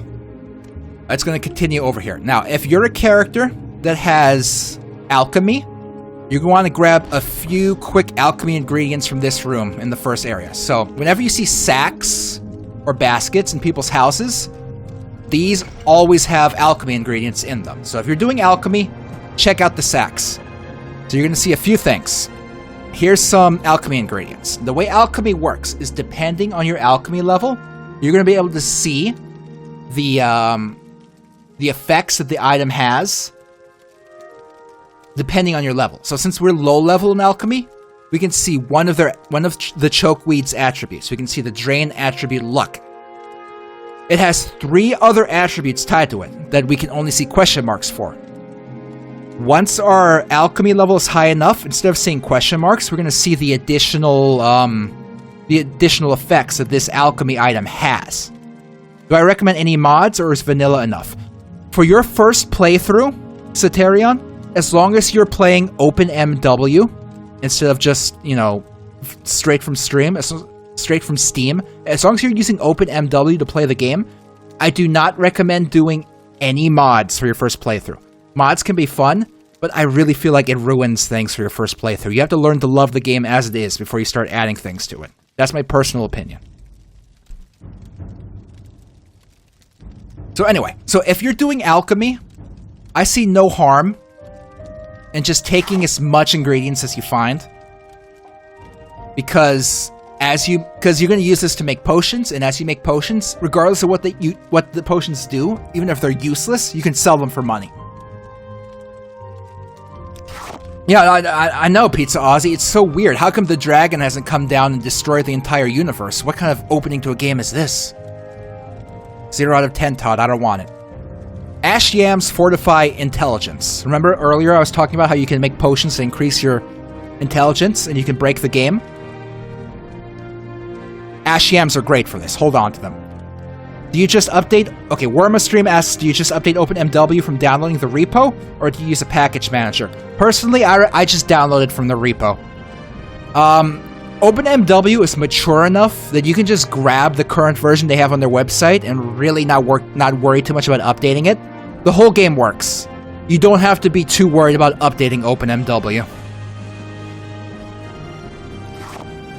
Alright, so let's grab all these ingredients. One thing to note, meat restores fatigue. Pretty good.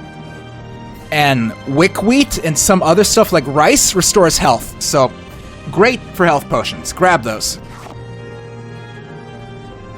Draugr wax, very expensive. Whenever you see Draugr wax, you're going to want to grab that.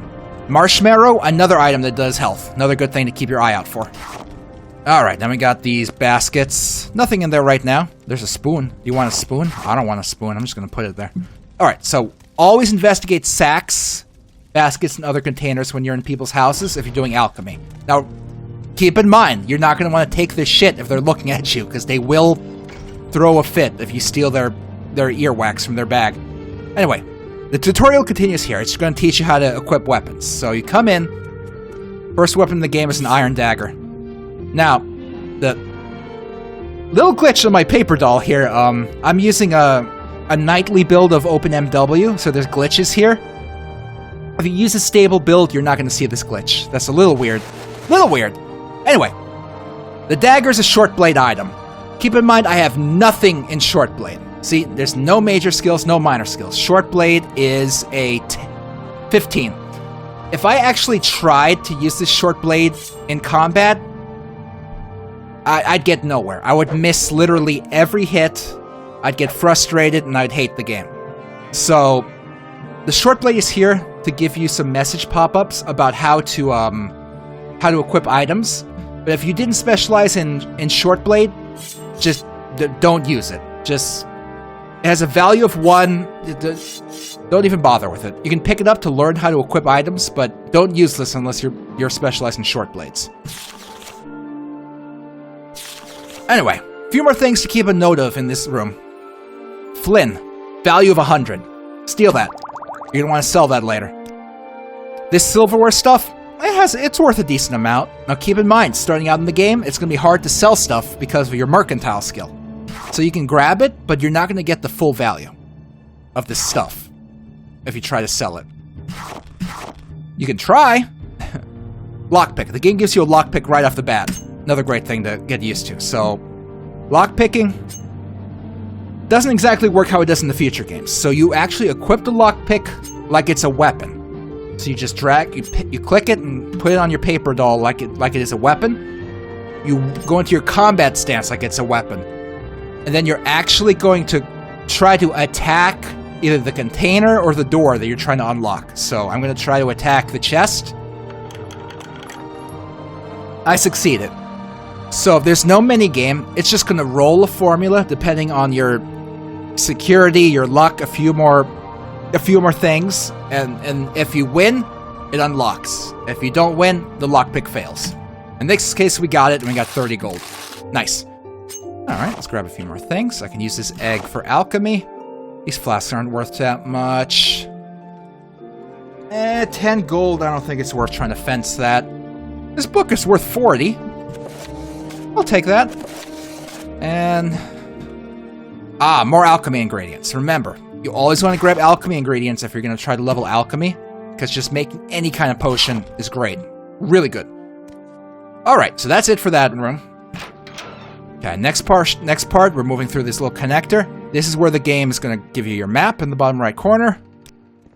And this is also where the game is going to give you a quick tutorial on magic. So, this barrel, open up this barrel, you're going to see an enchanted ring, engraved ring of healing. This is actually a pretty useful ring to have early in the game. It does not do a lot of healing, 1 to 5 points for 1 second.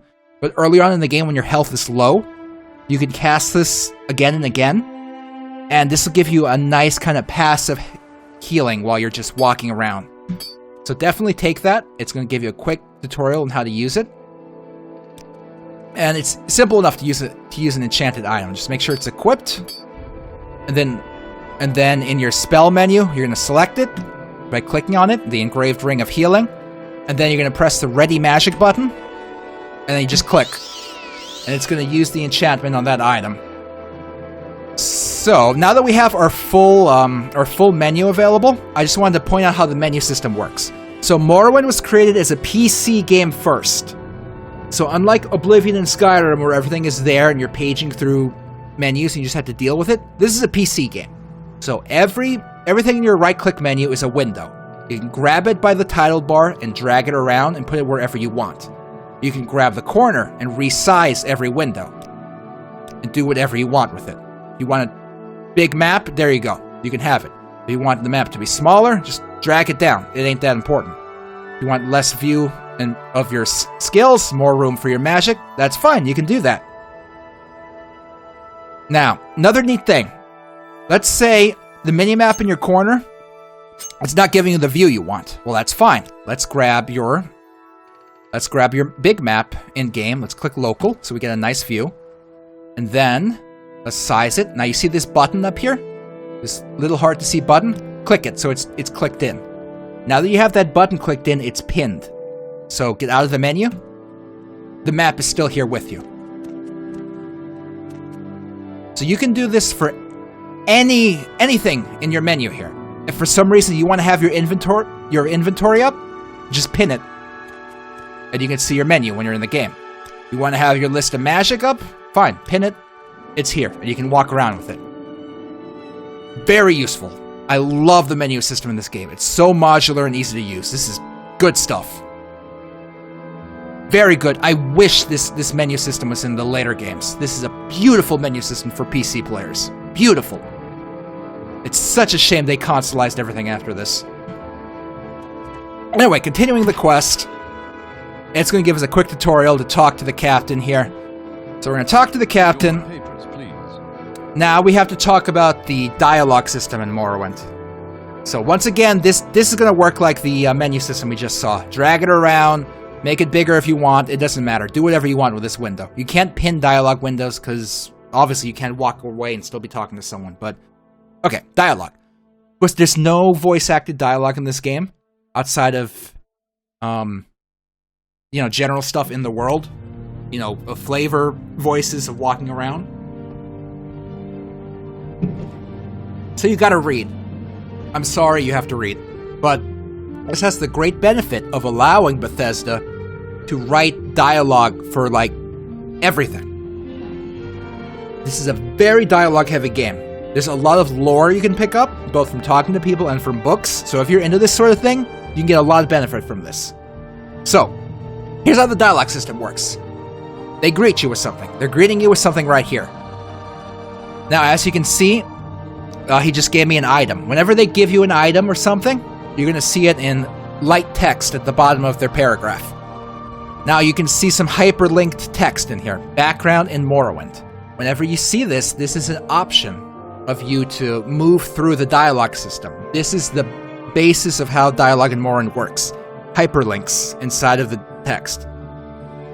So he just told us his background is not important, but we can ask him about his background anyway if we want. Click on background, and he's going to give you his quick background. He's short with us because he said it's not important. More important than that, he's welcoming us to Morrowind, so let's ask him about Morrowind. He's going to explain, yep, you're in Morrowind. You're here because an order from the king told us to bring you here, but we don't know why. Okay, the king, click on the king. He's going to tell you more about the king. Click on the Empire. He's going to tell you more about the Empire. And as you can see, it keeps umbrellaing down. More and more dialogue. As much as dialogue as you want, you can get from it. Whenever you see a hyperlink thing, click on it, you're going to get more. Anyway. So back to the keyword of that dialogue. The keyword here was duties. Morrowind in Uriel Septum, that's flavor text. Duties was what was important here. We click on duties, he explains the duties to us. He's just given us directions to Caius Casadus, a package to deliver to him, and some money to help us along our way. Now, if we want more information, we can get more information from him, because he also told us about Caius Casadus. Click on Caius Casadus, he's going to give you as much as he knows. He doesn't know much. Click on Balmora, which is where he wants you to go. He's going to give you a quick talk on where Balmora is, how to get there, and... Now, keep in mind, the compass system in Elder Scrolls games was invented in Oblivion, which came after this. Morrowind does not have a compass. So if you want to get anywhere in Morrowind and you have not discovered it on your map, you need to read the dialogue. So you could have ran out this door and not know where the hell you're going. But if you ask Celis Gravis about Balmora, which is where he asked you to go, he's going to tell you. Balmora is north of Seydanin. The road passes Pelagiad village and Fort Pelagiad, crosses a deep ravine, passes Fort Moonmoth, then turns west towards the Odai River and into Balmora. Now, all that is important, because that's how you're going to get to Balmora. You're not going to have a marker. You're not going to have a compass to follow. You're not going to have an arrow. You actually have to take that to heart, remember those directions, and follow those directions. You actually have to do it. This is important. It's not there for flavor. These are your directions. Now, he mentioned the Silt Strider is another way. This did not have the fast... Is it recommended to write this stuff on pen and paper? We'll get to that in just a second, Trungeldorf. Hold that thought for just a second. I'm going to let you know. Ceterion, hold that thought for just a second. We're going to get to that, I promise. Okay, so... Fast travel in this game, you can't just click on the point you've discovered in the map. and go there, like in Oblivion and Skyrim, that's not in this game. Fast travel in this game is in-world stuff. So, Silt Striders are your primary fast travel. They're you can hire Silt Strider, I don't know what they're called, people, to take you on their Silt Strider, and they'll give you a ride to a town you're trying to go to. Outside of Silt Striders, you can get teleportation services from the Mages Guild, or you can get captains of boats to boat you to places on the shore. So every fast travel option in this game, it's role played. It's in the world. So you can't click on a map and go somewhere. You have to find a way to get there. Either, if not by walking, then you have to do it in world. Silt Strider, Mage, teleportation service, or boat. That's good to remember. Anyway, this is all the dialogue we can get out of him. The persuasion system, we'll come to that later. We don't want to bother persuading this guy. It's pointless. Alright, so we check our inventory. We'll see the items he just gave us. Directions to Caius Casadas, the package for him. If you try to read this package, good luck, it's encrypted. You're not going to be able to read that. But he gave us directions. So, remember the directions he gave us? He told us how to get there in dialogue. He wrote it down for us. He put it on a piece of paper. So you can look at these directions down here in this second paragraph. It's going to give you some directions to how to get there. More importantly than that, though, and I'm going to show you this as soon as we get outside, I'm going to show you the other way of remembering this stuff. Because of how important dialogue is, Morrowind has a system to help you remember this stuff. Anyway, we're free. The tutorial is over. No dragon had to come in and destroy an entire town to teach us how to jump over a cliff. No assassination guild had to come in and try to kill Patrick Stewart to teach us how to hit a rat with a stick. That was the whole tutorial. Alright, so we're in... Sorry, stranger. My time is short, so get on with it. We'll talk to you in a second, Fargoth. Anyway, the game has begun. So, because of how important dialogue in this game is, Morrowind has a very in-depth journal system. You press J, you open up your journal. Now, in your journal system, quests are going to give you entries in your journal. Now, because we just started the main quest, as you can see here, we have an entry in our journal, giving us a brief description of where we are in our quest. Now, in the journal system, you're going to see the same dialogue hyperlink system that we saw in the dialogue we just had with the characters. Balmora, Caius Casadas, these were both dialogue options we had when we were talking to Celis Gravis. And if you click on any of these things, you see how it says Celis Gravius and something in quotations? Our character wrote down everything that you talked to Celis Gravis about just now. Our character wrote it down. So as you can see, the part we were talking about earlier that you needed to remember, the road passes Pelagiad Village, crosses a ravine, blah blah blah. It's all here. It's all here. So you don't have to write this stuff down on a piece of paper in front of you, because your character is writing it down for you in your in-game journal. It's all here. Now, if you don't want to do it through your quest entries, you can click on Options and check this out. Every single hyperlink that was available that we clicked on in the dialogue system is going to be cataloged in the options. So let's go to B for Balmora. So we see background, which if we click on, it's going to tell us what we learned from Celis Gravis when we talked to him about background, the exact line. Or we click on Balmora, it's going to tell us everything he told us about Balmora. So because of this journal system is so good, it's so in-depth, and it logs everything for you, you don't have to keep a piece of paper and a pen next to you when you play this game, because your character is writing everything down in the virtual journal. So if we're playing and we forget how to get to Balmora, it's as simple as popping your journal open, hitting the options, pressing B, clicking on Balmora, bam! There's the instructions he just gave us. Another neat thing that the journal has, and this was added in the expansions afterward, quests. See, there's two sections here. Topics is where we are right now, and then quests. If you click on quests, you can see a log of all the quests you're currently working on. Right now, we only have the main quest, and we're at the report to Caius Casadas part of it. So you click on there, it's going to take you to the journal entries you have related to the quests. We can look at that again when we have more quests, but that's how you're going to keep track of both your dialogue and also your quests, through your journal system. That's exactly right, Wormastream. The topics are only going to show you information about hyperlinks that you've actually clicked on. So if someone gives you, like if we talk to Fargoth here, and he wants to tell you about his ring, and we don't click on the hyperlink for his ring, and we go looking for the ring entry, you're not going to find it because you didn't talk to him about it, and your character didn't write it down. So it's very important to go through the dialogue tree, click on every hyperlink, and read what they're saying. Otherwise, you're not going to write it down. You're not going to be able to see what it's about. Anyway, let's exit our journal. I'm going to pop down a quick save. As with every Elder Scrolls game, save often. If you've played any future Elder Scrolls game, you know why you want to save often. Anyway, first NPC you see outside the tutorial is good old Fargoth right here. Hey Fargoth, how you doing? Are you going to say any flavor text to me?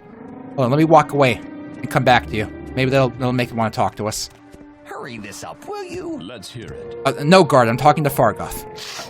Ew, don't do that, Fargoth. It's gross. Oh. Okay. Anyway, he's got a greeting. He noticed that we were just dropped off by the boat. And, he's mumbling about his ring. He seems obsessed with his ring. And that's the only hyperlink we have in his dialogue here. So let's see what he has to say about his ring. So he thinks one of the guards took it from him. He had it last week, but he's accusing the guards of shaking him down once a week. So poor Fargoth is getting bullied every week. And they're stealing his family ring. That's a shame. So, that ring we saw earlier in the character creation that was in a barrel, it turns out that's his ring. The guards did take it from him. How about that? So now we get a choice. We can either lie and say we have not found the ring, or we can tell him we got the ring. Now, one important thing to keep in mind about quests in Morrowind is sometimes the reward for the quest, the true reward for the quest, is not completing that quest. There's cases where you're going to do something for someone, find a great item, and turning it in, your reward is not going to be as great as the item you found. So keep in mind, you don't always have to turn in the item that you're questing for. If you get a quest to go find a great item and bring it back to the quest giver, and they just want to give you like 200 gold, don't complete the quest. Keep the item. If the item is worth more than 200 gold, hold on to it. Unless you're trying to progress through their quest line, don't worry about it. Now in this case, because I know how this all pans out, I'm going to give him the ring. I'm going to give Fargoth his ring. So bam, we just gave him his ring. So first thing you'll notice, this meter popped up to 90. This meter is the NPC's disposition towards you. The higher it is, the more they're going to like you. So we gave him his ring, he fucking loves us now, 90%. As you can see in the dialogue here, he's very glad we're now his favorite friend. Oh boy, I'm his favorite friend. And he also said he's going to tell his friend, Aril, who runs the trade house here, that we're a nice guy. So after that, we can see our journal has been updated and we lost our ring. So, but we did get a benefit from this. Now we have better disposition with the trade house runner here. So if we talk to Aril, we're going to get better deals. Now, let's look at our journal. As you can see, each step of that quest, we got a journal entry. We got a journal entry when we first met Fargoth here, and we got a journal entry showing we just completed the quest by giving the ring to Fargoth. Now, a few more things about the dialogue system here. Besides what he's talking to you about in his greeting, there's this sidebar here. This sidebar is going to list every hyperlink that you've clicked on with him in the past. So since we clicked on ring in the past with him, ring appears here. So you can click on it again, and he'll talk to you about that subject again. Now, besides that, each NPC is also going to have a list of other topics that don't come up in their greeting. in general, each NPC is going to have something about their background, the latest rumors, little advice, little secrets, their trade, someone in particular in specific places. Depending where you are, you know, what kind of guild they're in, and other factors, there's also going to be other dialogue options that appear here. So, if you're in a new town, you don't know where anything is, you can go ahead and talk to them about the services in town. Click Services. And they're going to tell you about what's in town. So, he told us Ariel's Trade House is here. Now, because Seyda-Neen here is kind of a dump and it's the starter town, there's not much else here. But when you get to other towns, you're going to get a list of everything that's available in the town. If you want lore about the specific guy, you can ask him about their trade. Bargoth is a commoner. If you want to find someone in particular in a town, ask him about someone in particular. He's going to tell you more or less about who he knows in town. He's telling us Ariel is at the trade house. Sausacious, whatever this name is the chief agent of the Census and Exercise Office. That's who we met when we first came in. And if you're looking for some place in particular, specific place. He's going to tell us about the places that are nearby. So if you want to learn about what's nearby, that's a good way to get information when you first arrive somewhere. Another option we have here is Persuasion. So if you're talking to an NPC, you need to get info out of them and they're not talking, Persuasion is going to be your option. So Persuasion, most of these skills rely on different things. Your personality affects admiring. If you admire someone and your personality is low, there's a good chance it's going to fail and their disposition is going to go down. If it's high enough, if you have good personality, I'm sorry, did I say personality? Speechcraft. Speechcraft. If your speechcraft is low and you try to admire someone, it's going to fail. You're going to lose disposition with them. If your speechcraft is high, it'll go up. Intimidate. Intimidate relies... Oh gosh. I forget which ability Intimidate relies on. It might be Strength or Willpower or something. It's one of those combat abilities. I forget which one. We can look it up on the wiki at some point. But if you have if you're good with those combat abilities, you can Intimidate. And then that'll let you get, and that'll sometimes let you get further in dialogue trees if you Intimidate. Taunt, I think, relies on a similar thing to Intimidate, but if you taunt someone and you're successful, you can actually goad that NPC into attacking you. Now, if they attack you first, then you can fight back and you won't get in trouble with the guards. This is very useful if an enemy has something that you need, but you can't attack them without getting in trouble. If you can taunt them into fighting you, this is great. You can get them to fight you, you can fight back with no repercussions, and you can kill them and get their stuff. Taunt is very useful. And then besides that, we have bribing. Bribing is more or less what you have to resort to if you're bad at admiration. So you're going to have to bribe a few times if you're not good in speechcraft in this game in order to get people to like you, to give you information. Kind of stinks, but that's just part of the game. That's most of the dialogue in this game, so... Bargoth has his ring. We're out one ring. That's a shame. So we're going to need some stuff. We're going to need a lot of stuff here. So, Seyda-Neen is your starter town. It's a little place with just a little trade house and then just some houses for the NPCs around here. So this place is locked. We can't get in. This place is locked. I believe this one is not locked. So this is just... My time is precious, so make it quick. This is just some NPC who lives here. This NPC has a full first and last name. It's not just, you know, Seyda-Neen villager. This is an actual NPC. This is an actual NPC. Every NPC in this game, other than guards, or certain respawning special NPCs in later expansion quests, has their own name.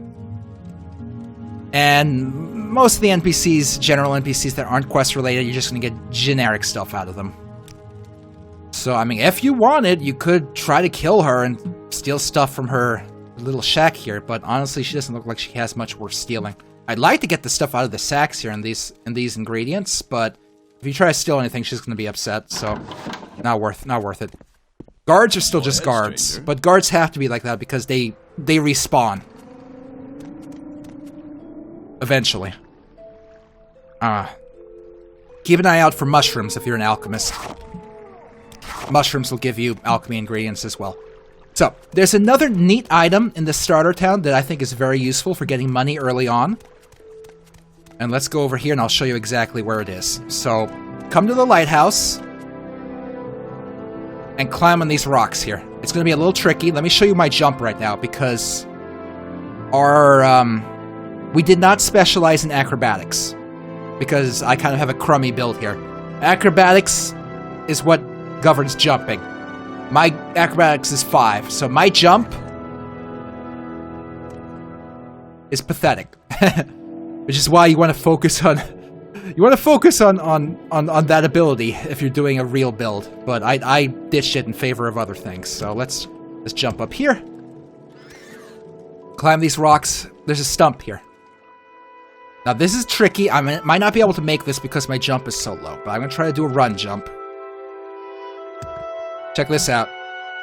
Iron Shard Axe.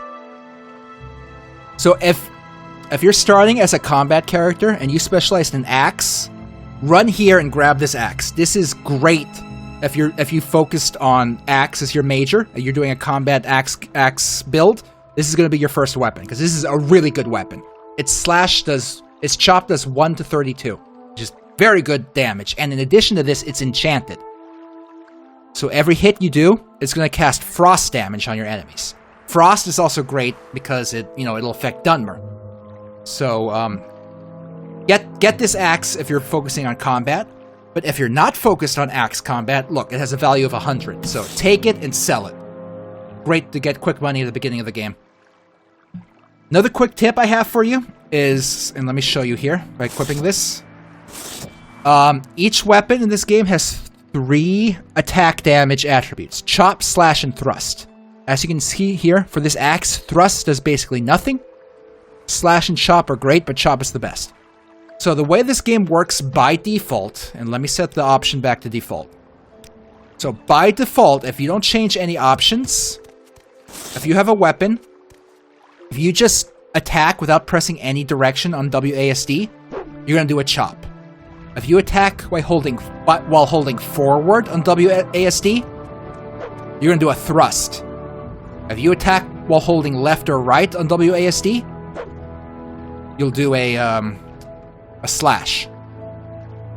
You can tell Bethesda was trying to go for something fancy when they had this planned out, to give you the option to either chop, slash, or thrust whenever you wanted. But in the actual game, there's no reason to not do the attack to not always do the attack that's going to do the best damage. And I think Bethesda realized this as well, because they added an option in the options menu to always use best attack. By default, this is off. Turn this on. Just turn it on. As long as this is on, then whatever weapon you have equipped, your character is always going to do the attack that does the most damage. In this case, it's the chop. So, right now I'm holding left, it's chopping. I'm going forward, it's chopping. I'm not pressing anything, it's chopping. Turn that on. It's sort of neat that Bethesda threw in the option to do this, but it's useless in the actual game. So always have that option on. It's for the best. Anyway, there's actually a few things in this lighthouse that we can steal that help us out in the early game. You're not going to be able to get into anything down here because the lighthouse owner is down here. And as much as it would be cool to get in her chest there, it's not worth it. She's going to see everything you do. So climb to the top here. And she has some neat stuff here. So we got... Check out this book. 300! Nice! Now, as you can see, we just got a point in unarmored for reading this book. So there's books in this game that are skill books. If you read a skill book, it'll give you 1 point in that skill. Instantly. So I highly recommend, whenever you see a book in this game, even if you don't intend to take it, read it. Because there's a chance you're going to get a skill from reading the book. So at least read it. Now, in my case, she's down there. She's not going to steal us. I'm also going to steal it so we can get some money. I'm going to get her bread too so I can do alchemy here. She can keep her alcohol. Barrels. Barrels are another great container for alchemy. Because they generally will have some stuff in it. In this case, it was empty. Not going to worry about it. Not going to worry about it. Alright, so that was another great place to get some starter items in the starter town. So we have that. We have a pretty nice inventory going here. The only issue we're going to have is selling it for a nice amount of money, but we'll deal with that. Anyway, that was good. Nice starter stuff right there. Now let's do a quick thing about movement in this game. Bottom right corner here, we have health, magicka, and fatigue. Whenever you're running by holding shift, your fatigue meter is going to start going down. That's not great, because fatigue factors into a lot of dice rolls in this game. Now, let me show you something. I'm going to equip Firebite, our starter spell.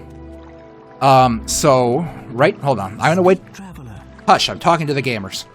Okay, I'm going to wait for my fatigue to go all the way back up so I can show you something. Okay, fatigue is maxed out. So, over here in our spell list, as you can see, there's a cost and chance next to our spell. Firebite for us costs 6 magicka to cast, and our chance is 100. What chance means is that we have a 100% chance to cast it. So now let's run around a bit. Yeah, Shingo, I have the fancy water shader on. You know, even the vanilla game on Xbox, it had a nice water shader going. It looked amazing for the time. If you actually play this on Xbox, the water looks nice. Like original OG, heavy Xbox. I'm not talking about Xbox 360 or anything. Like original Xbox, it had nice water.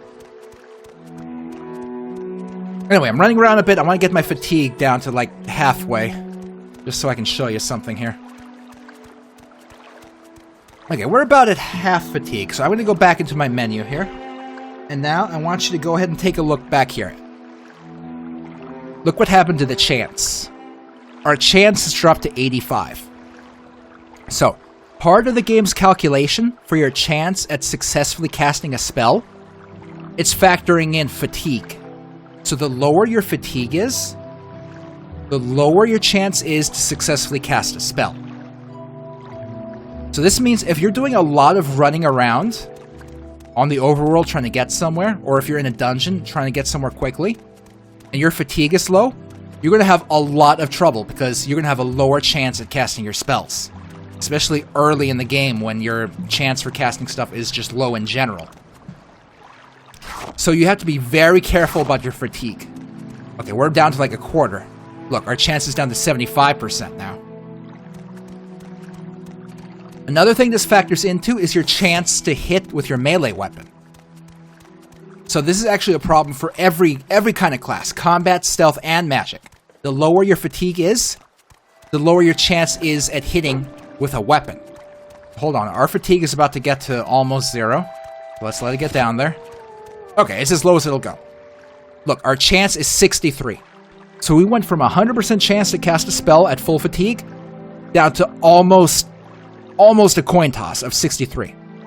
So you have to manage your fatigue. That's right, Noobsy Bork, you can't go nuts. You have to manage your fatigue. If you run around everywhere, you're going to have a lot of trouble. A lot of trouble. With our fatigue down here, if we try to get into combat, and we try to hit anyone, we're not going to hit anybody. It's going to miss almost every time.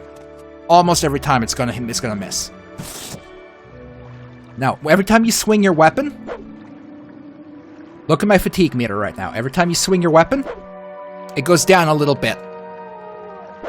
Little bit it goes down. So when you're in combat, you also want to make sure that you're not just spamming your attacks and going nuts. Let me show you another thing. Right now, I'm going to just tap the mouse button. I did a quick chop. Quick chop. Quick chop. Now I'm going to hold down the mouse button and release it. That was slow. That was really slow.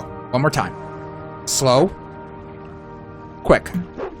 Now let me explain how that works, because this is not obvious to people just starting out, but this matters a lot. Especially if you're used to just spamming attack in other games. Now let's look at the weapon's attributes again. So, our attack, Chop, has a 1 to 32 damage range. Now this does not mean... Now when you're looking at this based on your experience with other games, you're going to immediately think that, oh, I have a random chance of doing anywhere between 1 damage and 32 damage. That is not what this means. What this means is that if you just lightly tap the mouse button, you're going to do closer to the 1 damage. But if you hold down the mouse button until you're completely reeled back, see how we're completely reeled back and now we let go? You're going to do closer to the 32 damage. So that's what this means. The lower range is what you're going to be closer to when you just tap. The higher range is what you're going to be closer to when you hold down until you're completely reeled back. So in combat, you have to time your melee attacks to make sure you're getting the full reel back of your weapon before you swing. Because if you just try to spam click, you're going to do low damage. Exactly, Wormastream. You're going to spend more fatigue to do better output. So you're going to want to time your attacks to make sure you're pulling back as far as you can before you attack. Because if you're just quick clicking, you're going to have a really, really bad time. Thanks, VCR Saliva, for the donation. I appreciate that. So very important in combat to keep that in mind. Another thing, I don't remember if this does this in Oblivion and Skyrim, but look at my fatigue meter. I'm going to jump. Jumping eats at your fatigue meter. Run jumping also eats at your fatigue meter. So, if you run jump everywhere... Oh wow, thanks for all the gift subs, VCR Saliva, that's neat. Am I an OG in the Elder Scrolls? Unfortunately not, Duke. My first Elder Scrolls was Morrowind. I never got into Arena or Daggerfall. I wish I did, but it never came across my radar as a kid. Anyway, so like I was saying, if you run and jump everywhere, then you're going to be training your athletics and acrobatic skills, which is great if that's one of your minor skills. So I'm running and jumping a bit. Let's right-click. Let's go back here. Let's check out our athletics. You see how the meter has gone to 19? So running and jumping everywhere will help you with your athletics and your acrobatics. Acrobatics. See? Acrobatics is way up. But you have to keep in mind, running and jumping everywhere is going to quickly drain your fatigue. Very quickly. So you have to manage your fatigue. So because of Morrowind's annoying slow speed, and because of how vital fatigue is in every form of combat, if you're going to walk a long distance in this game, like from a town to another town, my recommendation is to auto-walk and kind of let your mind wander a bit. So if you tap Q, yeah, I'm going to go into third person. I'm going to tap Q. Your character is going to start auto-walking. When you walk, when you just walk without running, you don't drain any fatigue. So my recommendation, if you're going a long distance, tap Q so you auto-walk, adjust the mouse so that your character is moving in the direction you want to go, and then just try to think about something else. You know, check your phone, think about what you're going to do when you get to where you're going, think about the quests you're working on, and just walk to wherever you're going. That way, if you get ambushed by monsters along the way, you're not going to have fatigue all the way down at like 5% and die because you can't land any of your hits. Personal recommendation. Just, it's hard to manage your fatigue in this game, but that's one way to help out with doing it. I know, Divasive, it doesn't sound very fun, and personally, I think fatigue is one of the low points of this game. It's not one of the best things this has going on. But there's things you can do to mitigate it. There are, fast travel methods you have access to, and later in the game you can get items that will help you with restoring your fatigue constantly. Fatigue is definitely one of the low points in this game, but if you can work around it, this game is so fun. Anyway, so that's a lot. Oh, excuse me, sir. That's some of the major stuff. Let's check out the trade house. Fargoth mentioned the trade house. He has a friend there. He put a good word in for us. So let's go check out the trade house, and check out the bartering system. There we are, the trade house. Here's a rill. Care to talk? Here's a rill who Fargoth told us about. So as you can see, we're talking to a rill.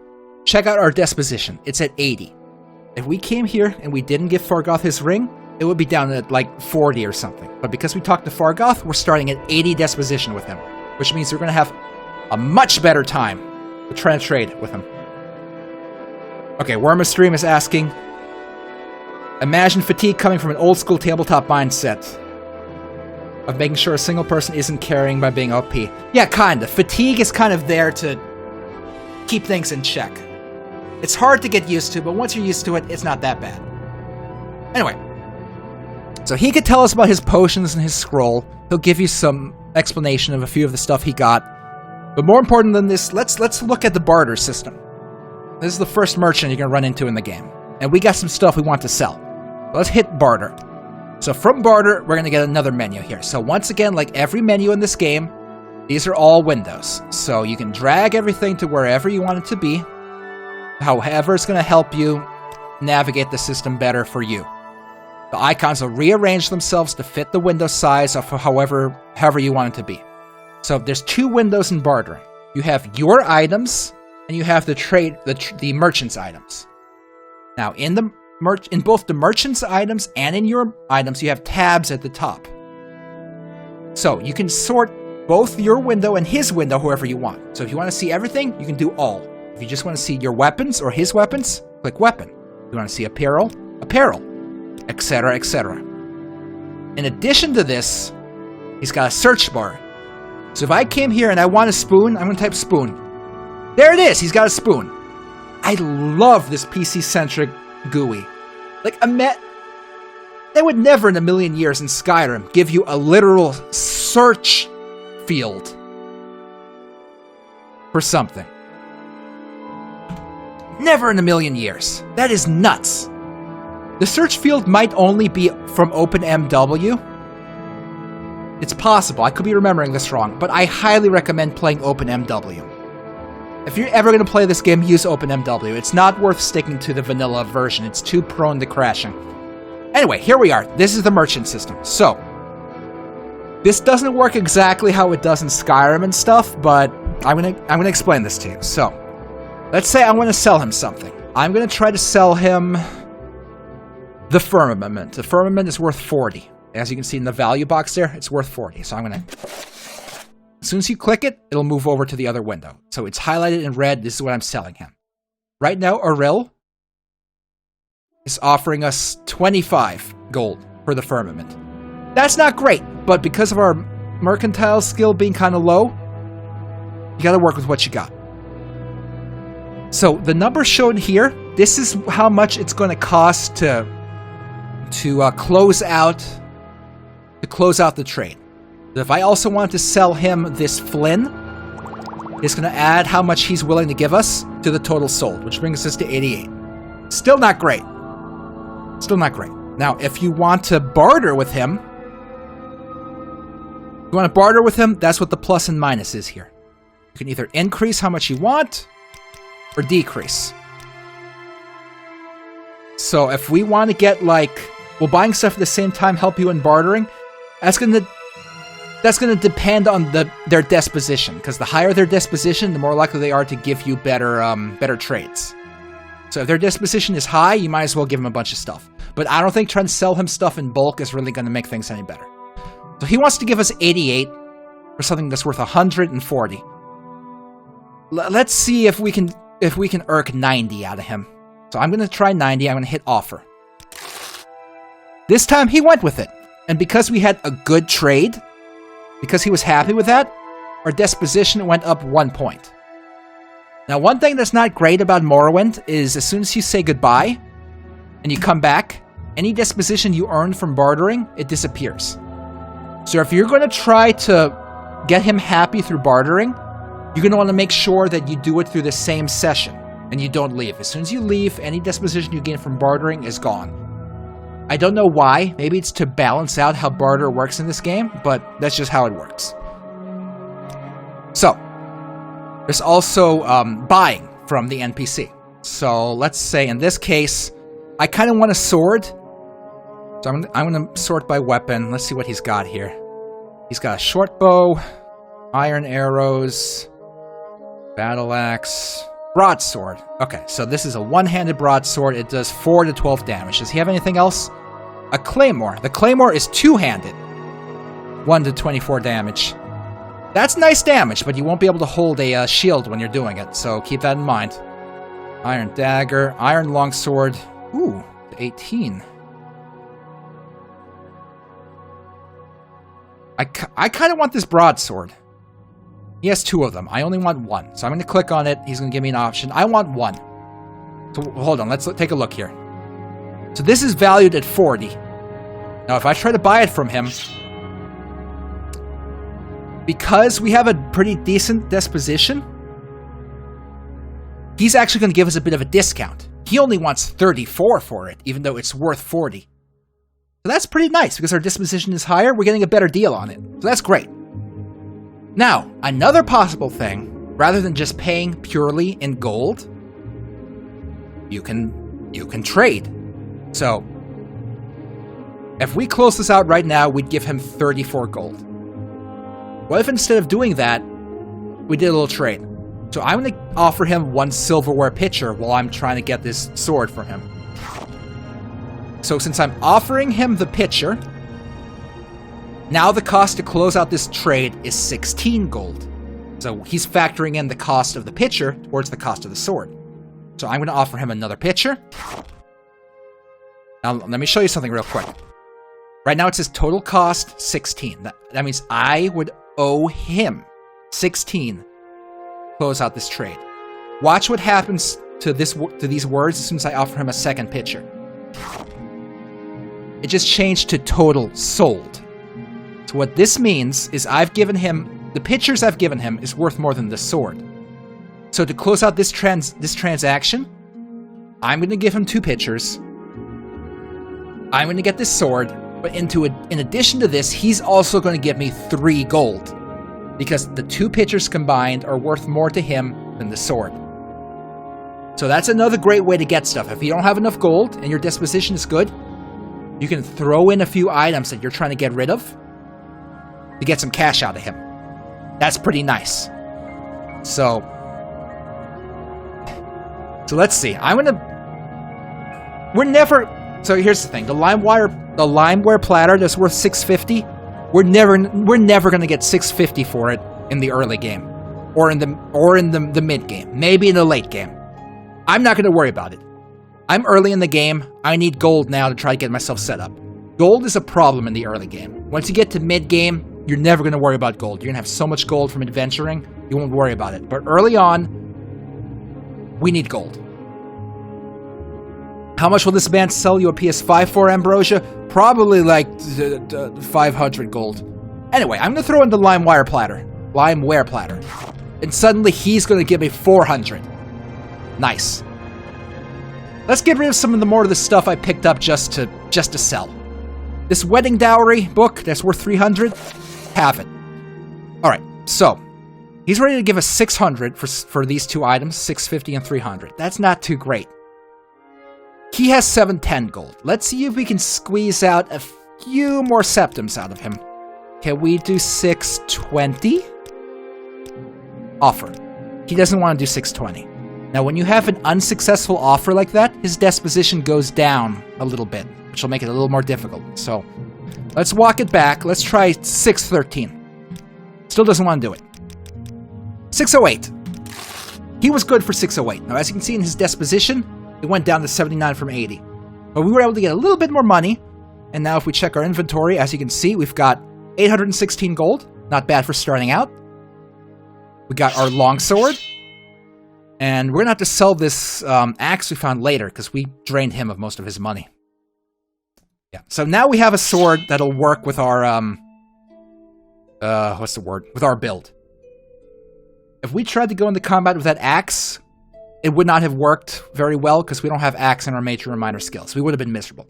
But thankfully, we have a long sword now. Our long blade is 40. At 40, we're still going to miss a little bit, but we have a much higher chance at hitting people at 40 than we do with an axe at 10. So that's good. So let's see. I want some armor. We need some medium armor. If we go out here without any armor, we're not going to have a great time. So, let's find some medium armor. So, let's see. I don't think there's a... So, NPCs don't specifically have an armor tab, just apparel. Clothing and armor are mixed together for some reason. I don't know why. It'd be nice if it wasn't. But let's see what he's got. He's got some light armor. There we go, medium armor. So, he's got a hat. He's got a cuirass. Another cuirass. This cuirass is much nicer than this one. Oh, this is a heavy one. We don't want heavy. Okay, heavy, heavy, light, medium. And then some clothes. Let's just get a little bit of armor for ourselves. Armor is very important unless we want to take a lot of damage. So I want the helmet. He's got 2 cuirasses that are medium. This one does better protection. Let's offer for that. I think that's all the good medium stuff he's got, so we might just have to go for a helmet and a cuirass. Another cuirass. Yeah, that's all he's offering right now. So for that, he's going to want 108. Is there anything I can give him to sweeten the deal? Let's offer him this plate. He doesn't like the plate that much. Let's see. Oh, the axe. Let's offer him the axe so we can get a good discount on this armor. There we go. Now he only wants 35. What's the most buck-wild experience you've had in early game? Likely due to a build or a glitch? To be honest, in early game, not so much. Most of the crazy stuff that you can do in this game comes mid-game. Yeah, early game, you don't get too much crazy stuff. Okay, so we're offering him that axe and this plate. Let's try to talk him down to 30. Let's try a few more times. Okay, he's not wild about 30. So what I'm going to do is I'm going to cancel. As you can see, his disposition went down a bit. But I'm going to say goodbye and talk to him again. The disposition went back. So let's try to make that trade again. So I'm going to offer him the axe and the plate. I want the helmet and the cuirass. Let's try 32. 32 seems reasonable. He was good for 32. So bam. We now have armor. There we go. Now another thing. Quickly, Outlander, or go away. Oh, okay. Another thing to keep in mind in this game: Oblivion and Skyrim, they babified the armor system into stupid baby stupid stuff. Well, armor and clothing. Like a lot of the stuff in like Skyrim, it's like, iron armor and iron helmet. And if you wear that iron armor, you're completely covered in iron armor on your whole body. This game doesn't work that way. You have to have a cuirass, a helmet, a left pauldron, a right pauldron, a left greave, a left glove, a right glove, and then greaves and boots. So you get very modular in your armor, and that is great, especially if you start working with enchantments later in the game, because you can have like a single pauldron that does one thing, another pauldron that does another, a left glove that does one thing, and a right glove that does something completely different. It's beautiful. Clothing as well. You can have pants separate from shirt, separate from shoes, separate from a robe, separate from gloves, separate from a belt. The inventory system is great because it gives you so much variety in the kind of stuff you can pull off. Sorry, I was just checking the time in game. Alright, so that was some nice starter gear we got from him. This is going to help us out as we're heading out into the field to try and head towards Balmora. So it looks like they have a little bar up here. Don't stand about. So, a lot of NPCs here. A little bit of flavor text with this trade house notice. If you're into lore and reading stuff, you're gonna love this game. There's so many notes and books in this game that get into deep lore. You will love this game. You're gonna spend hours reading if this is your thing. Now, I know from experience that we're gonna want to talk to Hriskar Flatfoot here because he has a quest for us. So let's talk to him. And he's saying that we look like we could use a friend. And he's offering us a job to recover some gold. So let's go that route. Let's go to let's recover the gold. So he's going to tell us about this job. So he had a bad run of luck. He lost some money. And he's clearly into some shady business. This is not a up and up guy. This guy's kind of a scumbag. He apparently runs a protection racket. And it looks like our buddy Fargoth is holding out on him. So, more or less, Hriskar wants us to rob Fargoth. He wants us to find Fargoth's hiding place and rob him. So, Well, let's see where this is going. So let's click on the Fargoth's hiding place hyperlink. He's gonna give us a more description of what's going on. So he knows that Fargoth has a hiding place in town. He just doesn't know where it is.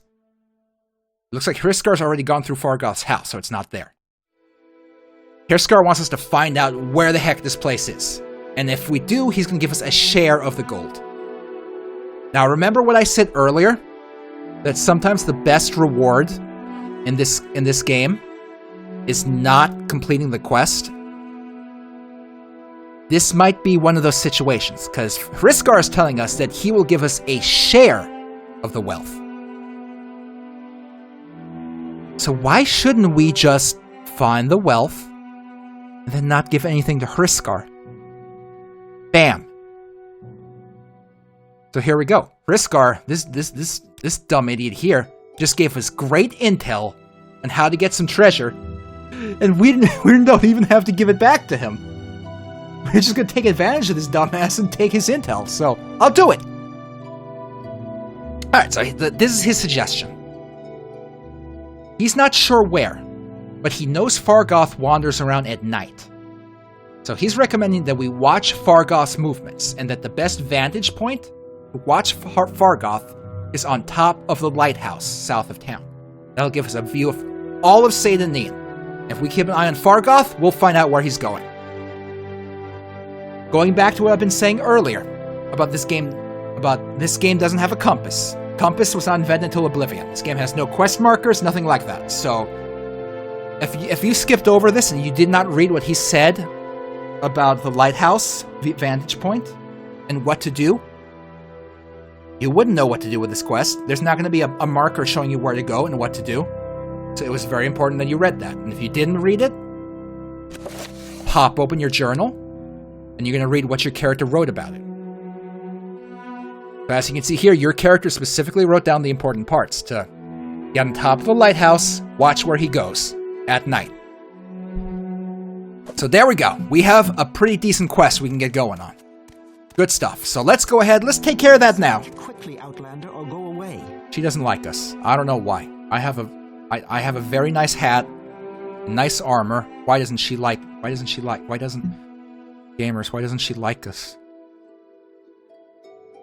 Oh well. Alright, sun's going down. Let's get on top of the lighthouse like Hriskar recommended. Seems like a good idea.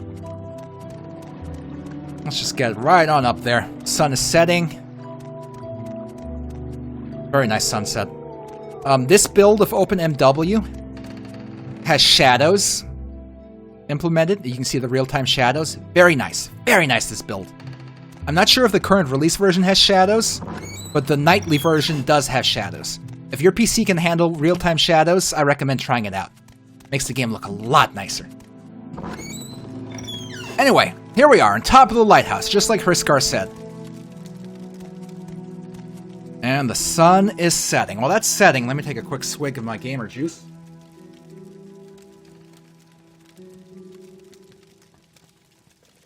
Ah, there we go. Green monster, good stuff. Anyway, sun is going down, so kind of foggy out today. Anyway, so we can either wait for the sun to go down in real time, or we can use, the wait system that every Elder Scrolls game has. So we'll hit T. Of course, you can't rest in town because it's illegal to be homeless, I guess. So right now it's 8 p.m. Let's wait until midnight. So 8, 9, 10, 11, 12. We're going to wait 4 hours until midnight. Alright, it's midnight. The stars are out. I don't know where the moon went. It's kind of cloudy, and look at that. Look at that. Who's that down there? Who is that? Gamers, it's Fargoth. Look, he's sneaking around. Now, here's the thing. He's trying to be sneaky, but he's also holding a torch. I don't understand how he's supposed to be hidden if he's holding a big glowing torch. I don't think Fargoth thought this through. I don't think Fargoth really thought about what the hell he's doing right now. Maybe he should have thought his plan out a little better. Where's he going? He's wading into that pond. Oh, he's digging into that stump. He's digging into the stump, gamers. Gamers, that stump is suspicious. And now he's leaving. Gamers, I don't know about you, but I wouldn't wade into a algae-infested swamp if I wasn't doing suspicious shit. So, I think we need to check out that stump. Let's go take a look. Let's see what the hell Fargoth is hiding from us, because that little bastard seems to be up to something. Alright, let's go this way. Let's see what Fargoth was up to in there. I bet he was up to no good. I could probably... Oh, let me check something real quick. Okay, I was just checking if the game was too dark for you. I have OBS on another monitor that has different kind of color. And on that monitor, it looks dark, but I just dragged it over to my main monitor. It looks good. I wanted to make sure you could see. Anyway, let's check out this little stump. He was... Hollow tree stump. Why is the tree stump hollow? Your journal has been updated. Fargoth's ring. I'll be taking that back. 300 gold. And a lockpick. Fargoth is a little thief.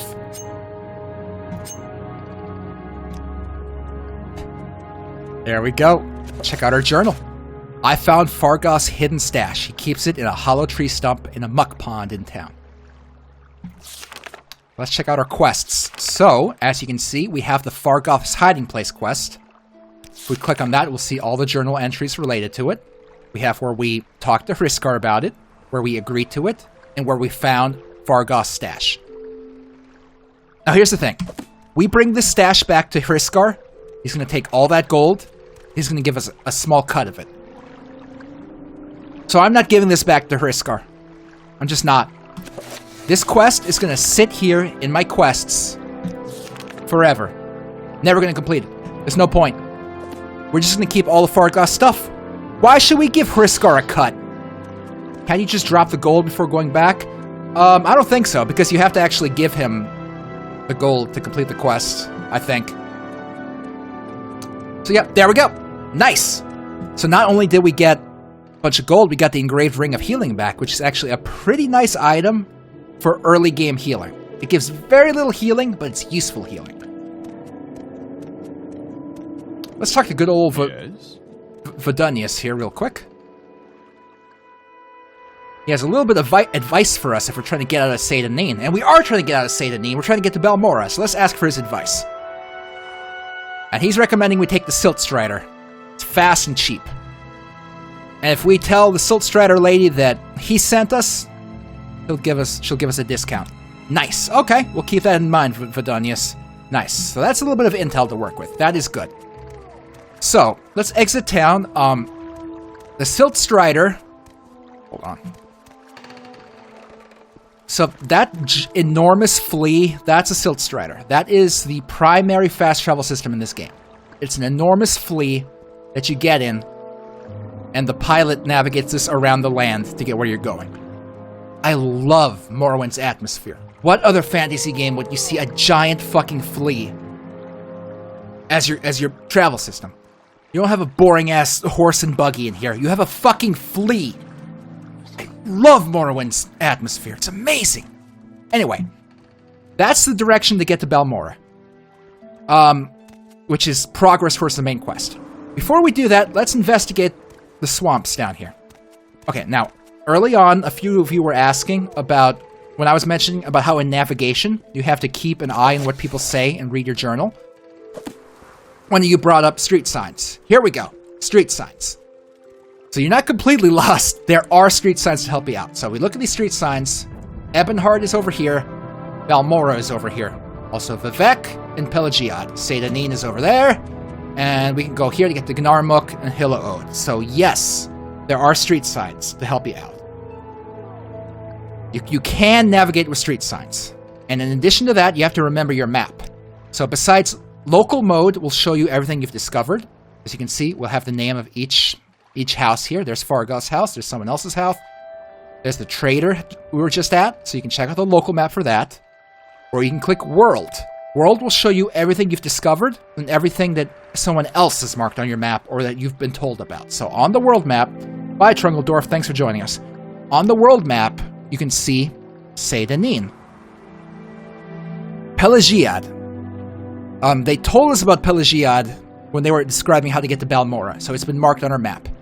But that doesn't mean you can just go there. If you click on it, nothing happens.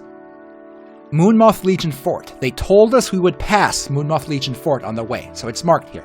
And then here we go, this Tetris piece, Balmora. Bam. Now, a few things to keep in mind here. This map system has some good utility that a lot of people don't take advantage of. A lot of people, including myself, don't take advantage of this. Let's look here. Local map. So what I'm gonna do, here's the little pond we were just at. I'm gonna double click on there. I have a note. Fargoth's hiding place. Okay. I now have a custom marker on my local map. If I hover over it, that's Fargoth's hiding place.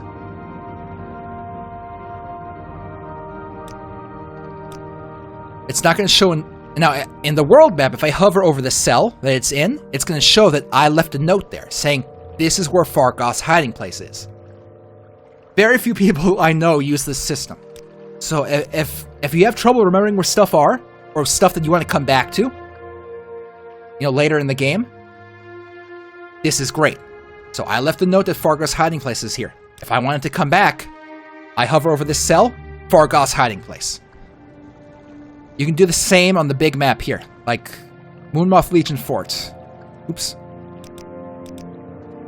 Oh, never mind. You can only do it in the local map, of course. I don't know why. Yeah, it wouldn't make sense if you could do it on world. But yeah, local map. Whenever you're on that local map, if you need notes, leave notes. Just do it. Why not? It's really helpful. It couldn't hurt to have them to come back to. You never know. So that's a very good mechanic. Very few people use it. Highly recommend squeezing it into your gameplay. Anyway, let's head towards this direction. We're not going to go all the way to Narmuk or Hilla Ode, but there's a few things out here that I know are out here just from experience that we should check out, because I know it's going to help us out in the long run. Now, I'm running a bit, but I have to keep an eye on my fatigue, because if I run into an enemy, my fatigue is low, I'm going to have a hard time hitting them. Alright, Mud Crab, right up here. Let's get into our first combat. Let's fight Mud Crabs more fearsome than me. There he is. We're going to do the combat. As you can see, I missed. I missed because, while 40 is a great starting level for Longblade, it's still early game, it's still low. So even though Longblade is our focus, you're going to miss early on. All you can do is keep going. You have to remember, the enemies have the same chance of missing. Bam! Got him. Down. Alright. Now in this case, since we're going to be doing some alchemy, we're going to want his meat. So let's take his meat, and we might as well dispose of his corpse. We don't need littering up this place. Alright, so we're already working towards leveling up our combat abilities, so that'll be nice to have. Good stuff, good stuff. I kind of wish I had a torch, because it's kind of dark out here, but I forgot to try and find one. Let's take these mushrooms. We're going to need these mushrooms if we're doing alchemy, so good to have these to make potions and make money super quick. Put the sword away. Don't have it in our view. Always good to have these mushrooms. Great for alchemy. Even if you're not going to use them, just get them. Just to make the potions and to sell the potions. That's great money. You make great money with alchemy if you sell your potions. And early on in the game, that's when money is most important. Later on in the game, it's not as important to grab every item you see, but early on, it's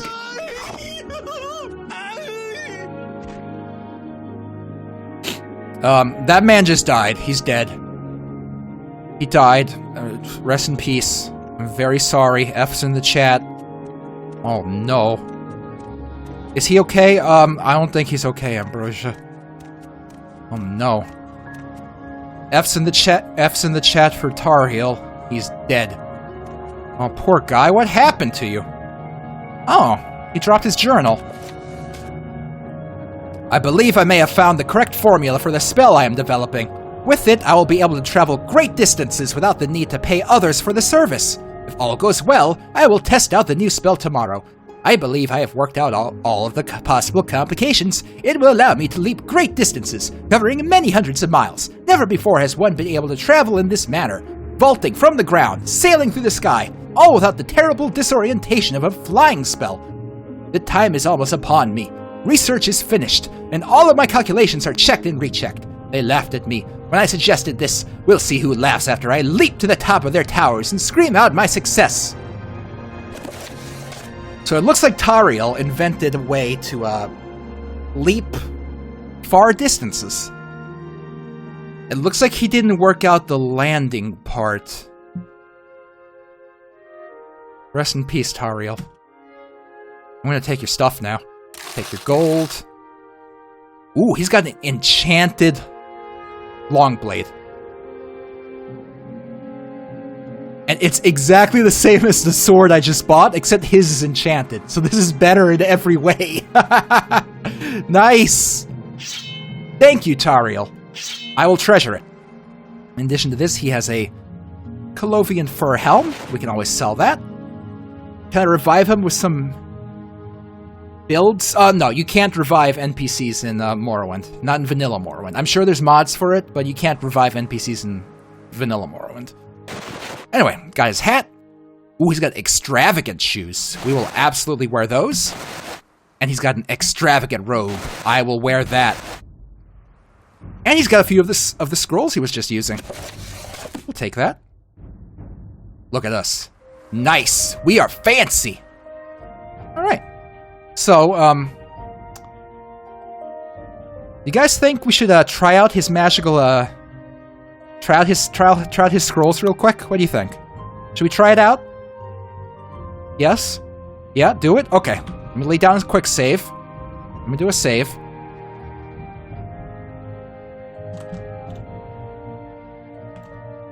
I found the jump man. Alright, let's try out his scroll. Alright, let's see how well his scroll works. Oh boy, here we go! I'm doing it! I'm flying! I can't see the ground anymore! Help me! I don't know where I am! I can see the ground now! There it is! Well, it worked.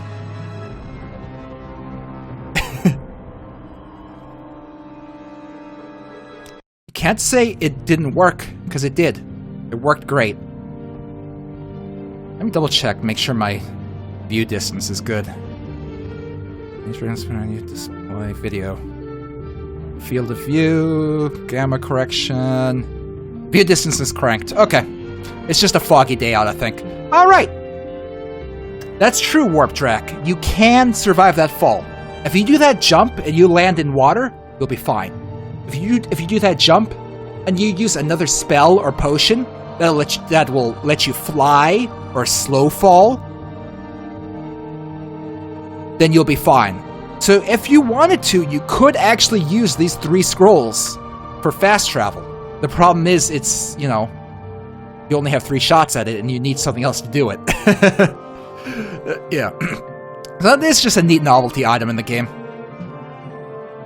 Anyway, there's one other thing I want to get from this swamp while we're out here, so let's head towards it. Hold on, I have to murder a mud crab. Let's not use our fancy enchanted blade on the fucking mud crab. Let's use the regular one. Mud crab doesn't deserve my fancy blade. Alright, where is this sucker I'm looking for? Let me get these mushrooms real quick. Think it's down here. Oh, the gamer juice is trying to escape. That's true, Warp Track. I forgot to mention that. Shoot, what button is that?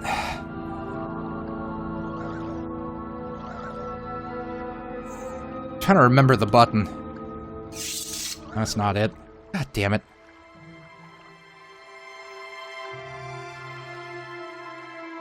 Ah, okay. So, F1. If you press F1, the game will give you options for quick keys. So from here, you can select any of these numbers, click on any of the number, and you can either assign an inventory item to the number. I'm going to assign my regular sword to 1 and my magic sword to 2. Or you can assign a magic spell to the number. I'm going to assign Fire Bite to 3. So at that point, you can use your 1 through 9 keys to quickly switch between your favorite items without having to go into your menu. Very useful. More so if you play a mage guild. If you play a mage, it's very useful to have all your important combat spells on your quick menu. So make use of that F1. It's super useful if you're a mage. Anyway, let's get back to where I was going. It's over here. Alright, I see you there. A little, ooh. Oh, you're sturdy. Help, there's a rat! Uh-oh, they're ganging up on me. These motherfuckers think they can take me. I'm gonna show them what they got coming. I'm gonna cast fire on you! Idiot! Oh, he didn't die. Hold on. There we go. Alright, don't mind if I help myself to your innards. He doesn't even have any rat meat. What a clown. Uh-oh. Got another dead boy up in here. Who did this? Who did this to poor Processus Vitalis? Our journal has been updated. Got 200 gold, some common clothing, and, ooh, a tax record. Bye, Spooky Swidloon. Thanks for joining us. So it looks like Processus here is the tax man in Satanine, and he was collecting tax from all of the residents in town. How about that? And now he's dead. Someone killed the tax man, huh? Now, when we looked in his body, it said our journal has been updated. So let's see what our character wrote in the journal. I found a corpse while traveling Satanine. It appears the corpse of Processus Vitalis. Tax records. It more or less describes what we found. But yep, that's a problem.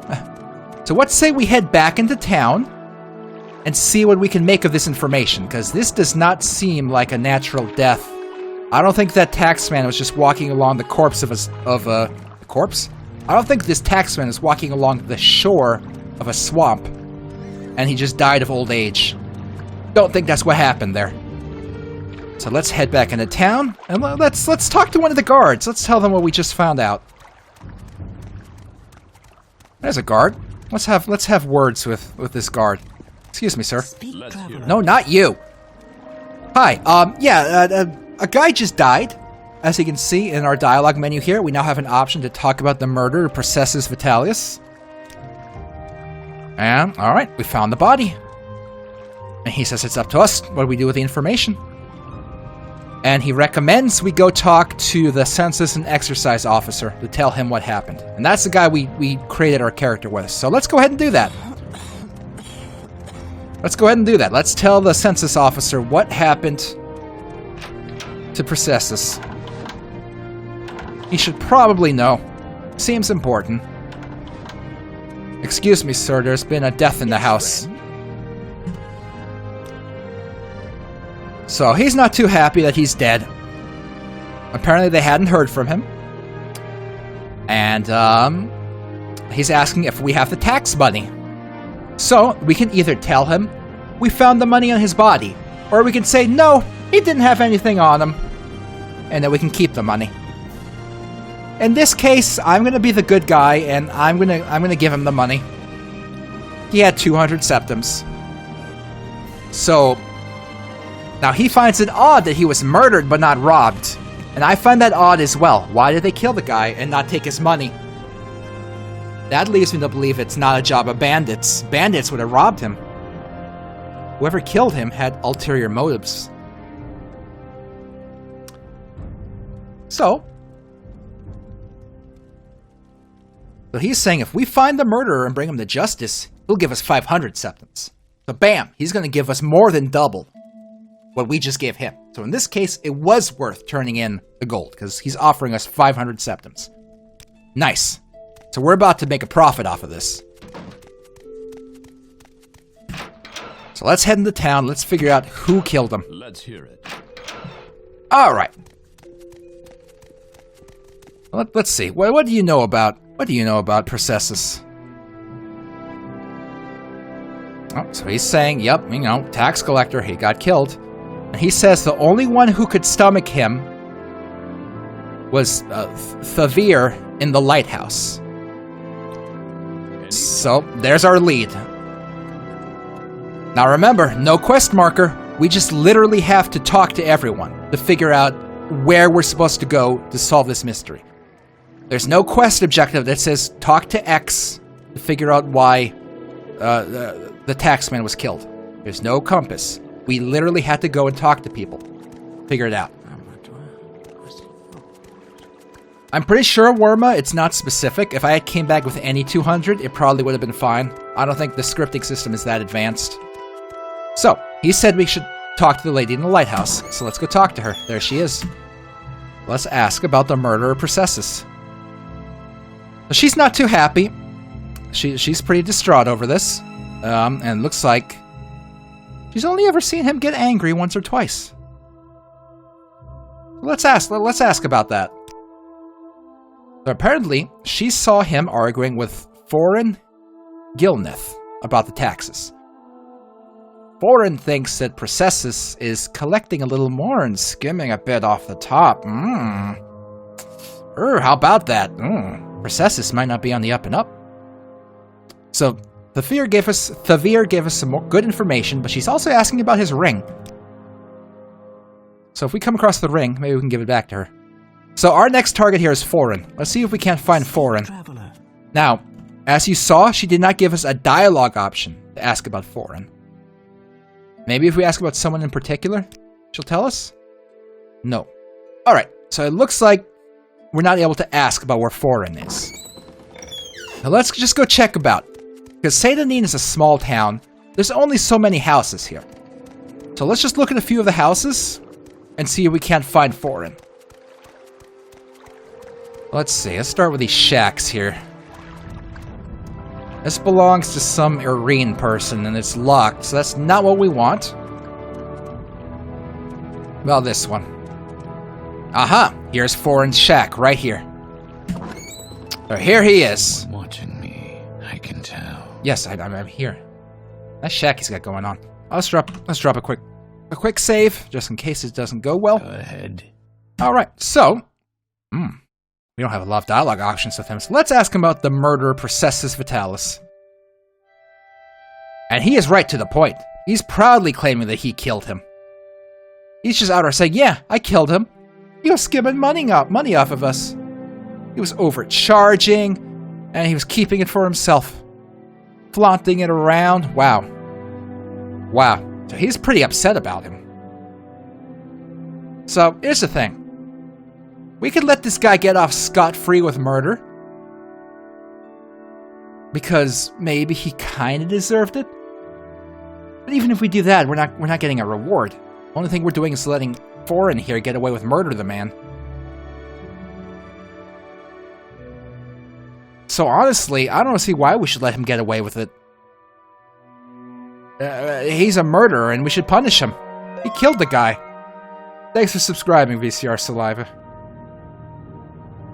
So let's not let him get away with the murder. There's no excuse. Aw. So he's not gonna come along willingly. He's upset. Now, if you pick a dialogue option that has nowhere else to go, and they don't want to talk to you anymore, you're forced into a goodbye. As soon as you see a red goodbye, the NPC is done talking. They're done with you. So we hit goodbye. And he's ready to fight. So, before we fight him, I'm going to switch to my shock damage sword. And now we're going to take him out. Nice!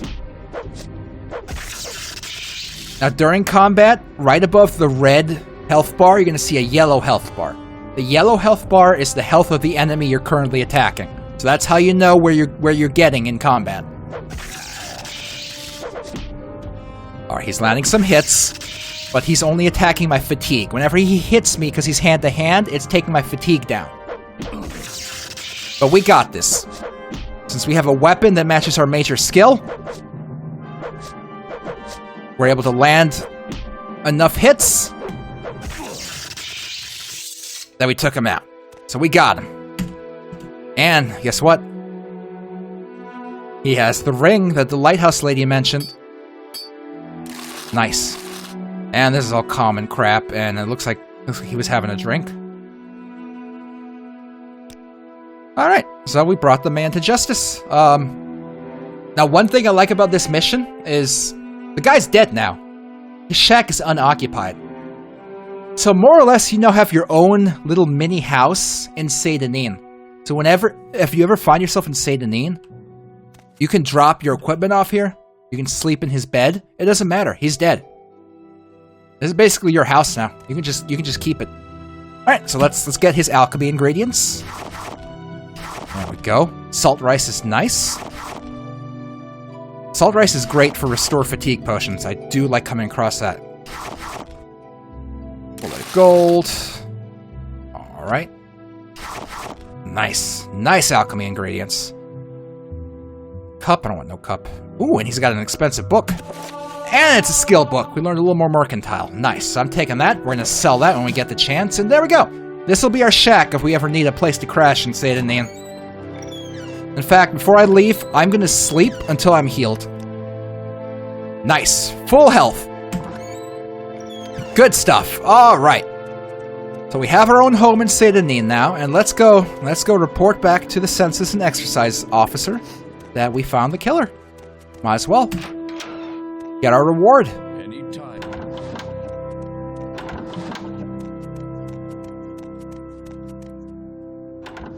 Oops.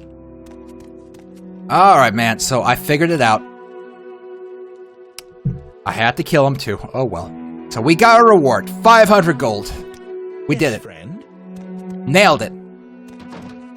So, let's go. Let's wrap things up for this quest by turning the ring in to Thavir at the lighthouse. Since she asked about it, we might as well. They take our word for it. Yeah, in this case, he took our word for it. I'm not sure if you can just lie to them and tell them you brought the person to justice. I've never tried to do it that way. Where's that slave? Because it's Not long ago. slave, what? It's beneficial to kill him since you get the house, so whatever. Anyway, we found the ring. You can have it. We brought her some closure. And as a reward, we got 2 restore health potions. Not a great reward, but you get to feel good about giving her closure. Alright. So there we go. Those are some pretty good starter quests to do in Saint-Denis.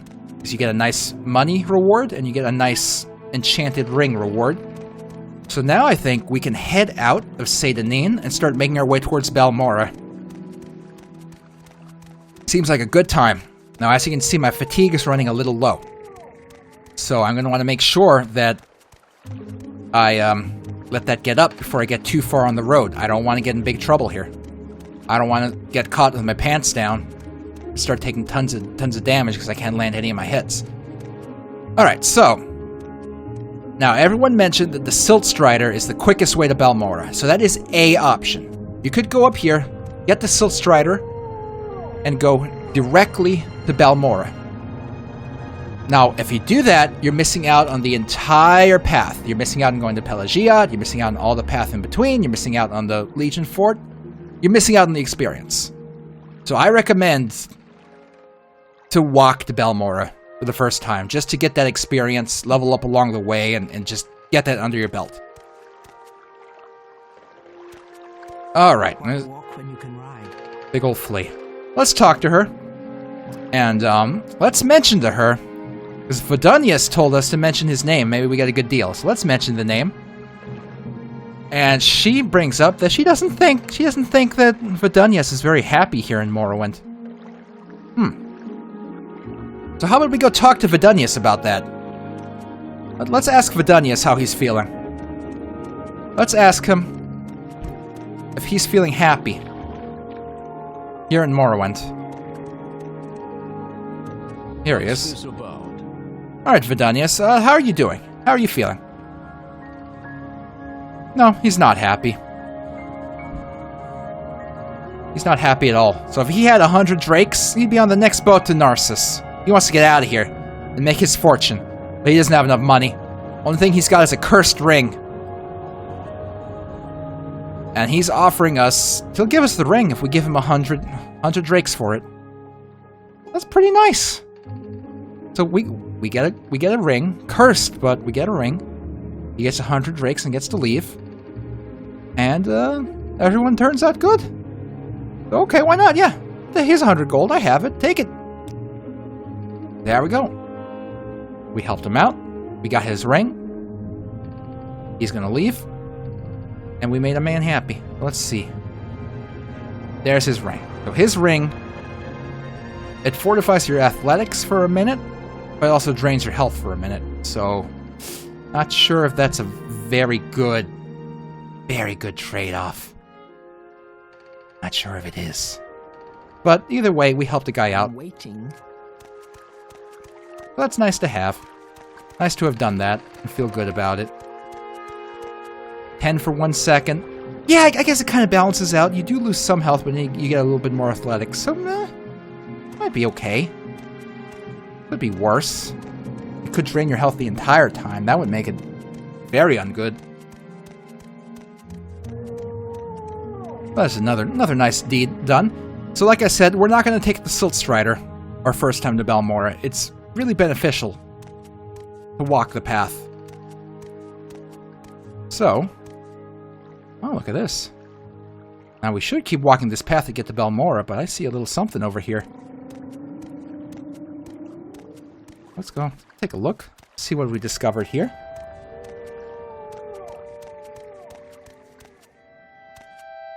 Adamasartus.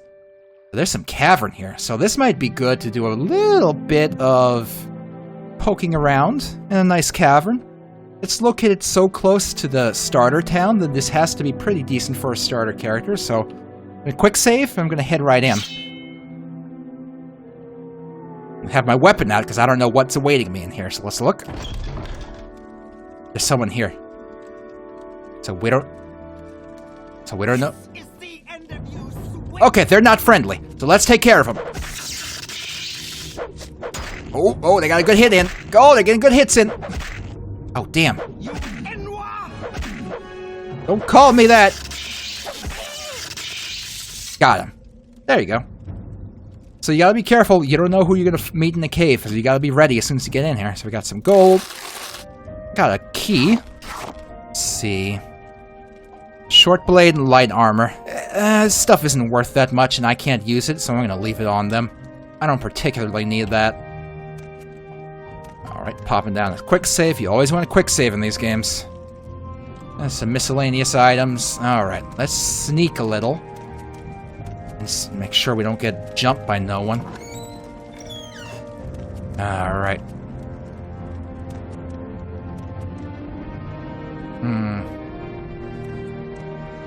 It's like the path splits up here. There's an upstairs and there's a downstairs. Uh-oh. Someone down there.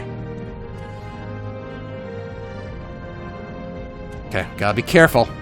They're probably not friendly. In fact, before I do this... Oops, I pressed the Windows button. Before I do this, will you grant me a quick piss break? I drank all my gamer juice and I have to pee now. Give me a few minutes here. Let me go take a quick piss. I'll be right back. Alright. Alright, I am back. Let's go ahead and pick up from where we left off. Alright, so, in the cave. Oops. Okay, there's someone down there. Let's see if we can't get the jump on them. Get up here.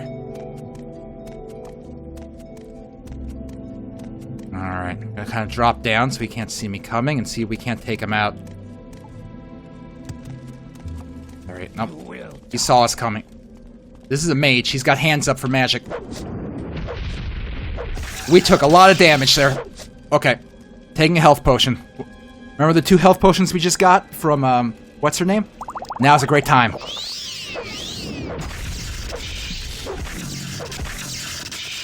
There we go. Just about made it out of there. Alright. That is a very... So this cave, it's kind of an extension of the tutorial. The same way that Seyda is an extension of the tutorial. Because this cave teaches you how other caves and dungeons work in the game. You go in. We started off with an enemy at the front door. A relatively weak enemy, but an enemy. So it immediately teaches you that these places are dangerous. Next, this enemy here, what this does is it teaches you that these places can be unexpectedly dangerous, because this is a particularly tough enemy when just starting out. So this cave teaches you to be ready for anything when you go in these places, because it can be a little brutal, to say the least. Anyway, he just has really basic stuff on here, and nothing that valuable, so we'll just leave his body there. Oh, someone else is up here. I really should have quick saved, but I don't want to quick save right now, so let's go ahead and take care of her. There's no escape. Oh, she has a throwing weapon. She has throwing stars. Oh, no, now she switched to her sword because we're close up, and then she switched back to her throwing stars when we're far away. What a dummy. Take her out. She's nowhere near as tough as the mage who just fought. Urgh. Oh, boy. There we go. Alright. Alright, so these throwing stars are practically worthless. I'm not going to bother taking them. The rest of her stuff is very basic. I will take her lockpicks, though. Always good to have a lockpick. Alright, let's see what we got in here. Empty barrel. Ooh, okay, so money. Nice. We got a scroll. Now remember, with scrolls, you can cast magic instantly, regardless of your magic level, regardless of your mana, regardless of your skills. So scrolls are great for one-shots and for combat classes. Might as well for scrolls are just good in general. Scrolls are great. And if you check out the value on this one, that's a nice value. So we can make a pretty penny off of this. Let's see. Common ring. Some cheap alcohol. Ooh, Telvanni bug musk. Expensive. We'll take that. Bread, good for alchemy. And now this, moon sugar. So Morrowind has 2 illegal substances in this game. Moon sugar and what you can make by processing it, skooma. These are 2 illegal drugs. So they're worth a nice amount, but oftentimes if you try to talk to a merchant who does not deal in moon sugar or skooma, they'll refuse service to you. So keep that in mind. More moon sugar. These guys were smugglers. Nice. Check this out. A scroll that unlocks doors. 40 to 60 points on touch. So this is useful. This is the kind of stuff you want to find if you're a combat character. This is one of your only ways to open lock stuff. All right. Gold. Potion to restore luck. We'll take it to sell. And we can't use that shield, so we'll forget about it. Alright, there's the lady we just killed. We already looked at her body. And more moon sugar. Gonna make a killing. Bug musk. Nice. Lots of nice stuff in here. Restore endurance. Here's a soul gem. This is a tiny soul gem. I'm not gonna bother with it. It's a really, really small soul gem. Our character isn't really doing soul trapping, so we're not gonna worry about that right now. Alright, what we got here? Oh, a longsword. This does 1 to 20, which is more than what our standard weapon does. We'll take it. We will take it. Let's map that to our standard sword. That is nicer than our current standard sword. Nice! Alright, already got an upgrade. Good to see. And we got some more junk here. We got gold just lying around. More moon sugar. These were some crazy-ass smugglers here. Clothes. I don't know why that's in there. Alchemy ingredients. I'll take all that. More moon sugar. More alchemy ingredients, including the very desirable ash yams. Ah, torch. Let's equip this sucker so we can see a little better. Where is it? Here it is. There we go. Nicer view of what we're looking at. Ah, skooma. This is the processed version of moon sugar. We're 200 each. Very much worth taking to sell. Alright, common clothing and a pillow. Alright, making a nice killing on looting this place. Would you want to keep using the enchanted sword for this skill increase, or does it not matter much this early? To be honest now... Okay, so here's the thing. I know that if you take an enchanted item, like the engraved ring of healing, and you cast it, I know that raises your enchant ability. I don't remember if using an on-strike enchanted weapon raises your enchant. That I don't remember. It might not. It might only be cast on use items like Fargoth's ring. Yeah, so it might not be worth using enchanted swords just for enchant. I think enchant only gets raised when you use stuff like the ring, where it's on cast. Yep, and it ran out of charge. So charge... Enchanted items have a charge meter, and they run out. The charge restores in time, slowly. You can also use a soul gem that you've trapped in a soul in to recharge it, but it's usually better to just wait for it to recharge on its own. You know, they'll waste those souls. Anyway, what we got here? We unlocked it using that key we found earlier. Oh, got some water. I'm going to unequip my torch, because I'm pretty sure your torch will disappear if you enter water. So we'll try to save that. We never know when we might need it. Oh boy. Very hard to see underwater, so you gotta be careful. Is there anything down here? Oh, there's a skull. Ooh, a potion of rising force. That'll let us levitate. That's good to have. Don't see much else. Let's get up before we drown. Go. Ooh. Oh, there we go. Okay, there's the bridge we're looking for. Alright, let's make our way up here.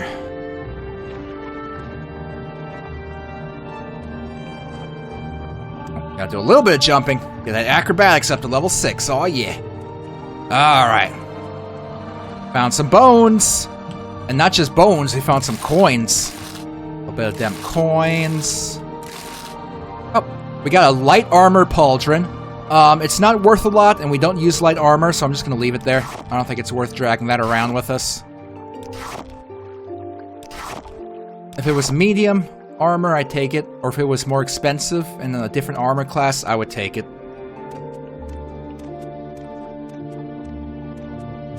Just grab a few mushrooms. Don't need it, really.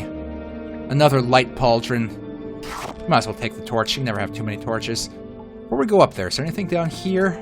Any secrets? Let's equip our torch.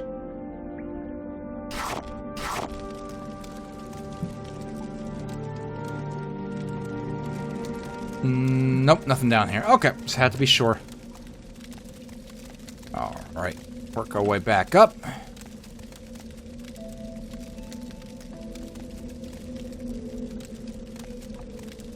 And that looped us back towards the beginning of the dungeon. So, that was that path. Now, I did see something else while we were down here. We did not go... Thanks for subscribing, Pastor. So, while we were down here, we saw some water, and we did not bother investigating it. So let's take a quick peek down here. It looks like there's something down here already, so... Oh, there's a corpse. It's got some bone meal on it. I'll take it for the alchemy. Got a basket, a fishing pole... I don't see anything really worth grabbing. Let's head up before we drown. There we go. Oh, look at that. A treasure chest hidden in here. A worthless goblet and 2 gold. Not the best roll. Not the best, but... it was worth checking for.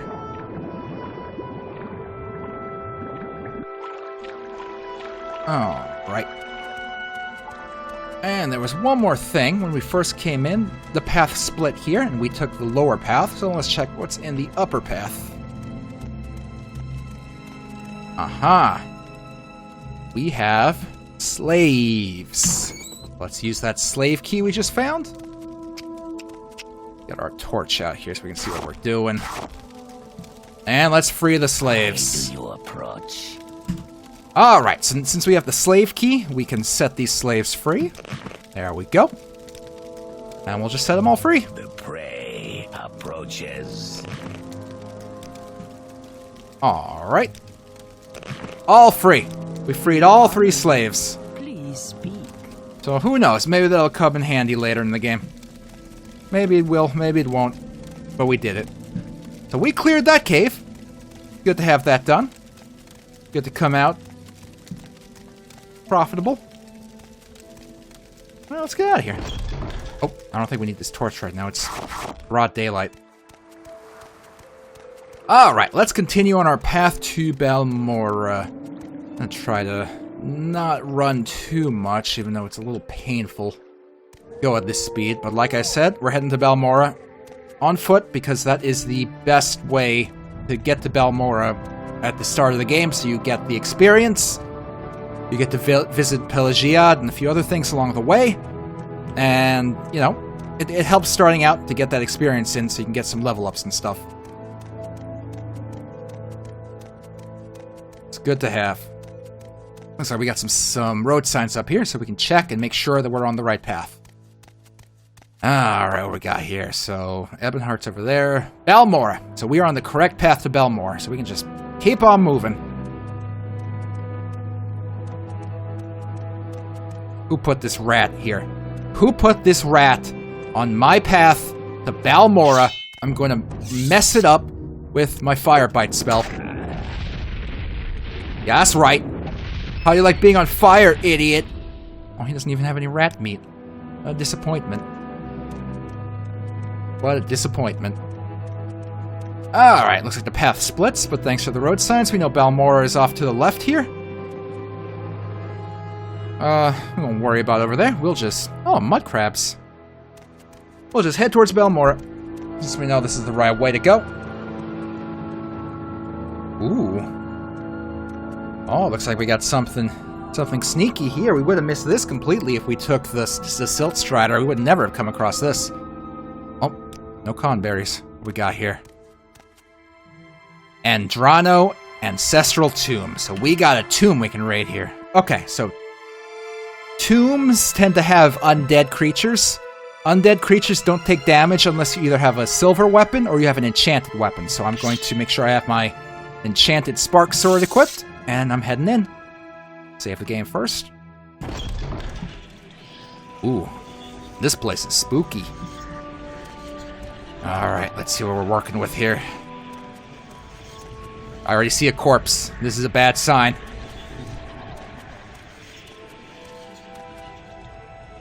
This is a bad omen. Dead body. Some gold, at least. Heavy armor, heavy armor. I mean, maybe we could sell the Cuirass, but it's not expensive enough for me to want to deal with. Alright. Don't see anyone's... Oh, ghost! Ghost! Eat magic, idiot! Oh, he did a number on us right there. Get some healing going. Alright. Okay, a few hit points. Oh, ran out of charge already. Alright. Hopefully the rest of these guys aren't too brutal. Let's see what's in their urns. Nice. Plenty of bone meal for my alchemy experiments. Your corpse. Now these tombs tend to have shrines, so you can leave behind some gold, and you can either have the shrine cure your disease, cure your blight, cure your poison, or give you a temporary boost. So I'm gonna do... Let's see what Veloth's Indwelling does. Alright, so Veloth's Indwelling. If you check under your magic section, you can check the icons to see what you're being affected by. And it says Veloth's Indwelling fortifies my magic up by 10 points. So that's super helpful, but good to have. Alright. Looks like the path splits here, so let's check over here first. Drop down a quick save. Okay, that continues. What's over here, though? little sneaky. Oh, these are both long paths. I'm going to go this one first. Both these paths seem pretty long, so we'll start here and then we'll go back there if needed.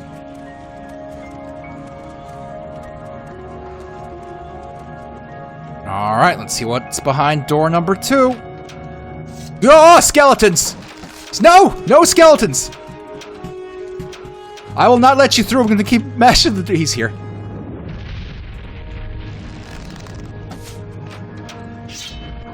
Oh, shit! Bone Walker. Okay, Bone Walkers can be dangerous. Sometimes. Depends. He's still alive? Oh, boy. Oh, shit. He just nailed me with an arrow. Okay, I'm going to take my other healing potion that I got. Where is it?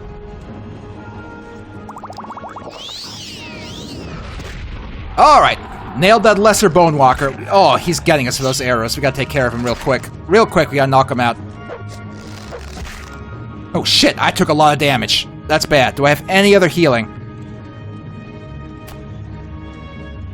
I could cast Sanctuary, 50%. That might help.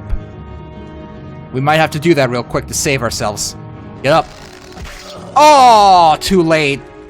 And that's why you quick save often in these games. Alright, so now we know there's bad news behind here, so let's... We're ready for it. Let's try to take him out ASAP.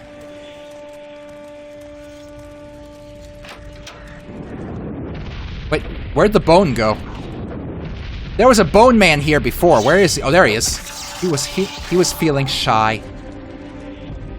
He was being a shy guy. Alright. See, we got a lot luckier with our hits there, so we managed to come out of there with only minor health loss. Well, I will take your ingredients. Archer. So, we do have minor marksman, so we could take his bow and arrow if we wanted and dick around a little bit. We might not land a lot of hits, but what's the harm? Do you drink or smoke skooma? It's very unclear. I'm not I don't think Todd ever did a drug. So he probably just put it in the game. I wasn't sure that's a deep hit. I'm not gonna jump down there. I'm not gonna jump down there. My ring of healing is still recharging. Jump in the pit. Okay. Wow, I survived. No, that's not gonna be reality. Let's not do that. I did not think I'd survive that, but yeah, still not gonna deal with that. Okay, did a little heal. Let's see if we can rest. Let's see if we can rest. Oh, there's enemies nearby. Can't rest if there's enemies nearby. We tried. Alright, let's see what awaits us around this corner. Drop another quick save. Alright, what are we looking at here? Now, my marksman is pretty low, so there's a high chance of my arrows missing.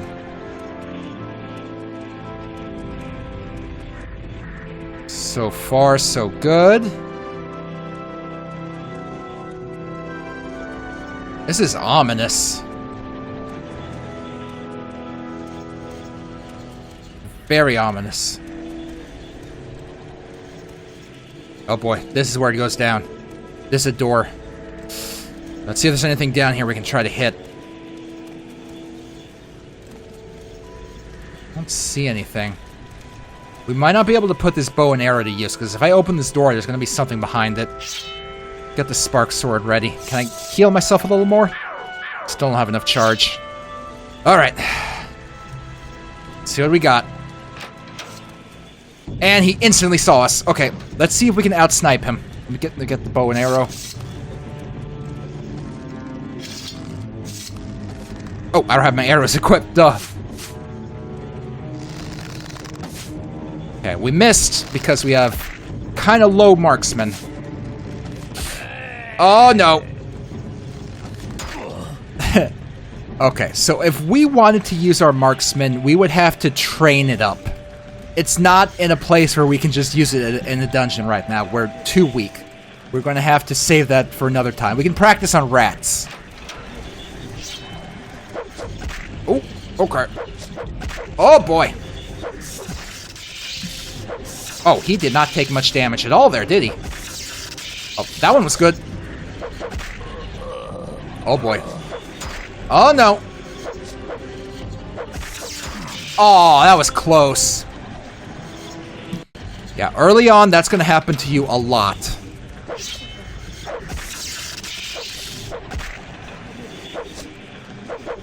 A lot.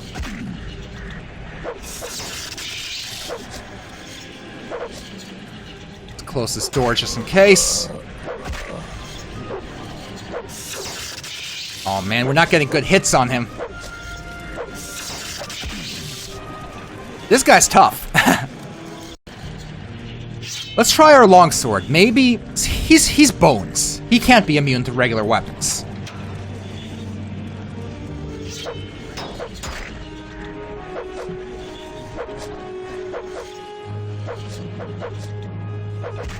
There we go. Nice. Okay, we got good rolls that time, and we took him out.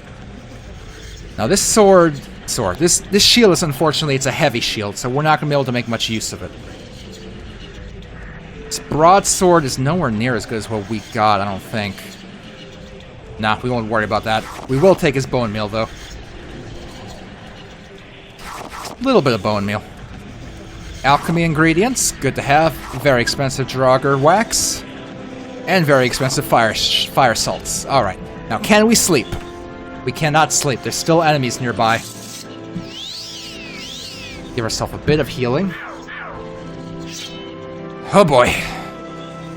So, there's another guy down there. So we're looking at a bit of a fight. Our health is very low. We can't sleep yet. So, this is going to be difficult. Let's see what we can do.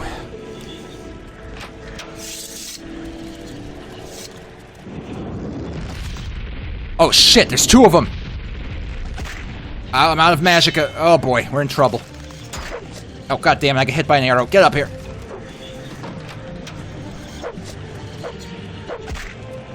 Oh, no, fuck off! Okay, we're gonna keep that door closed. We're not gonna let it open. We're gonna hold it with our body. Two-handed iron claymore, 24.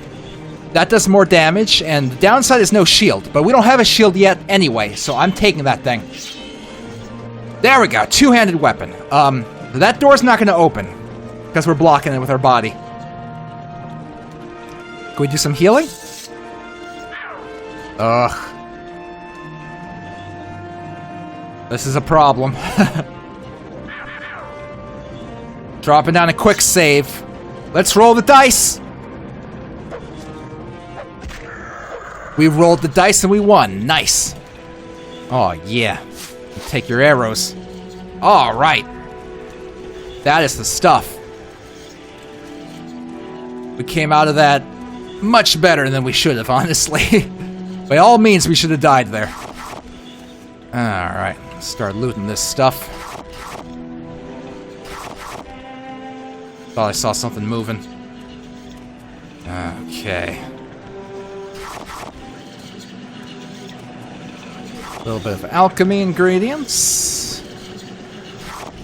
Ah, we got a chest. Fortunately, it is not locked. Thanks for subscribing, McMuffin.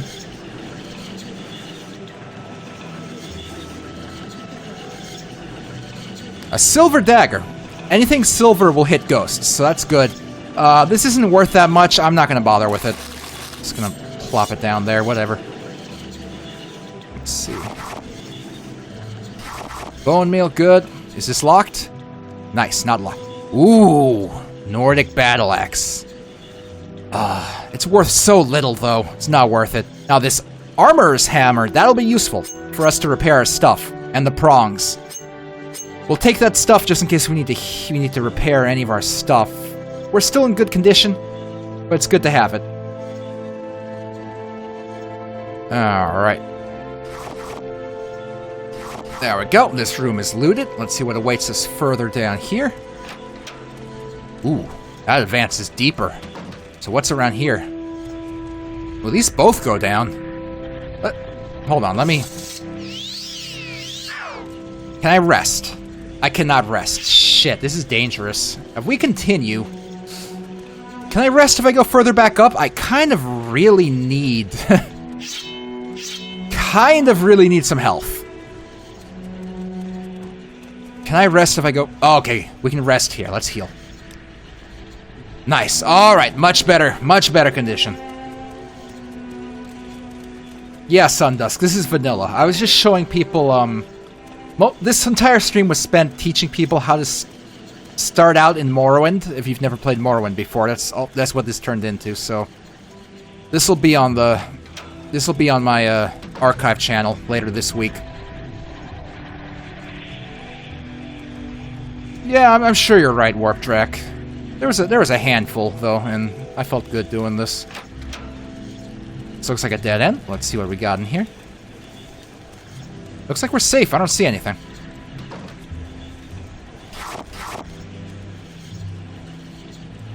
Alright. I got that. What we got here? Ooh, a ghoul heart. That's 150. I will take that. A little bit of meat. A little bit of root. Alright, all good alchemy ingredients. Alchemy is really fun. Just because of how much stuff you get to use with it. Looks like a little glitch with the shadow system. I don't think we're supposed to see bone shadows here. Alright, let's continue down. I'm pretty sure we're working our way down. Like, remember that huge pit we saw earlier? I think we're working our way to the bottom of that pit. Alright.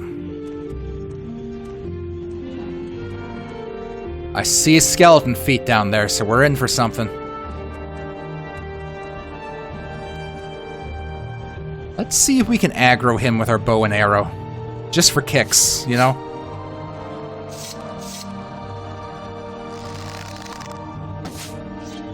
Well, I aggroed him, but I did no damage. Oh, there we go!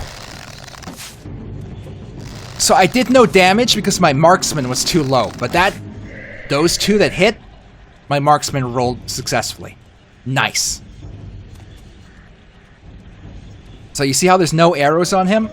You only have a small chance of recovering arrows when you actually hit someone. So it can be a little difficult to keep yourself full up on ammo. So you always have to make sure you got it. Pick up arrows wherever you go.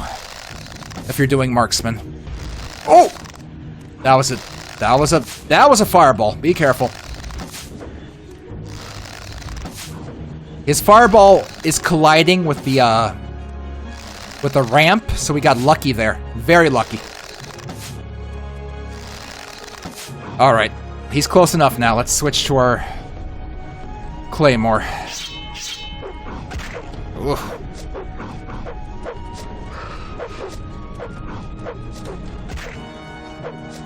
Come on, land a hit, buddy.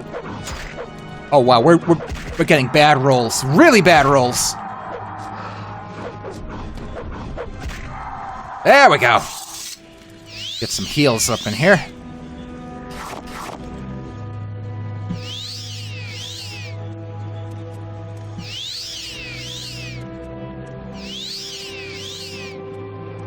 Alright, all healed up.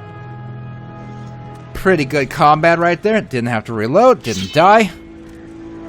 Alright, what's behind this one? There's bound to be bad stuff here. Yep. No, wait, there's nothing here. Never mind, false alarm. Alright, what's in the bag? Ash salts and alchemy ingredients. Always good to get them alchemy ingredients. Oh, I saw a book! 36 Lessons of Vivek. There's this entire, it's almost like a Bible of stories about Vivek, who is the local god in Vivek, and a lot of the Dunmer follow him. These are apparently pretty good, so if you're into lore and shit, definitely collect the 36 lessons and read them. They're apparently good stuff, if you're into reading. Alright. Oh, I got too much stuff on me. Uh-oh. So I'm over encumbered. So in Skyrim and all that nonsense, if you're over encumbered, you can still move. You can still walk around, do whatever the fuck you want. In Morrowind, if you're over encumbered, that's it. You're stuck. You can't go anywhere at all. So you have to monitor that. We're at 251 out of 250, so let's drop something heavy. So I have 2 iron claymores. Iron longs. No. 20, 20. 27. I want to drop my iron longsword. It's worth less. Drop the Kwama eggs. But I can make potions with these. I kind of want them. I'm going to drop my iron longsword. Move around a little bit. Can I open this? Ooh! Bone mode helms. This is 18 armor. What's our current helm do? 11. Nice! We just found a better helmet. Okay, hold on. Let me arrange this a little better. I'd like to have some view of my character. Let's get this new helmet. We have upgraded. Nice. And a destruction scroll. So this will cast a powerful fireball. This could be useful, and if not, we can sell it. Restore luck. It's cheap. I don't want it. Bargain restore is we don't really need that badly. Anyway, nice. Good stuff. And looks like there's some special things here. These are probably quest items. It's a named person's skull right next to a enchanted dagger that isn't worth that much, but judging by its placement, I'm gonna guess these are quest items. So let's grab them and take them with us. You never know. We might run into someone asking for this stuff. We'll just take it with us and we'll plop it down somewhere once we got space. Alright. What's further down here? We should almost be at the bottom of that enormous pit we saw earlier. Is this it? This is it! It's the bottom! This is where we fell to. Nice! So I think we cleared this dungeon. It's like a prayer-like area. Book, no skill, not that expensive. I'll leave it here. What's in the sack? Alchemy stuff, I'll take it. Iron dagger worth nothing. Okay, yeah, so I think that skull and that dagger we found is the real reward of this dungeon. Well, outside of the helmet as well, but I think those two are probably quest items, so we may run across someone asking for those items later. So I think we cleared this dungeon. Those were the dungeon items, and we made out pretty good. We got an advanced helmet, we got a more powerful sword, 2 more powerful swords actually, and a whole bunch of stuff we can sell, so nice. This was well worth it. Let's get out of here, and let's continue to Balmora.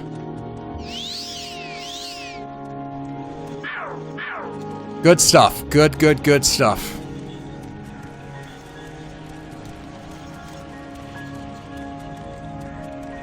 Alright. And I don't mind running in here because we know we killed all the enemies, so I can eat up a bit of my fatigue to get out of here quicker.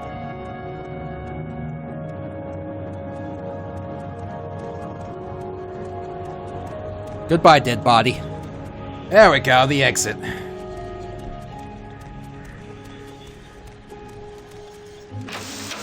Oh, it's raining. Okay. Alright. Let's continue the path to Balmora. Don't want to eat up too much fatigue. We don't know what we're going to run into along the field here. We'll just try to keep above half, and we might as well pick some of these ingredients. Doesn't hurt to have some stuff for alchemy. Once we have some alchemy equipment, I can start doing things. Oh, a little pond down there. It's a beautiful wet evening. What time is it? 4 a.m. Jesus! Didn't think we were in there that long.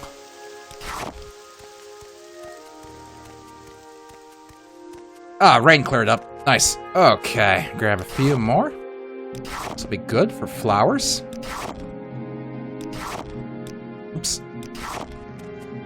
There we go. Oh, there's a guar down there. Look at him go. Ah, the moons are right.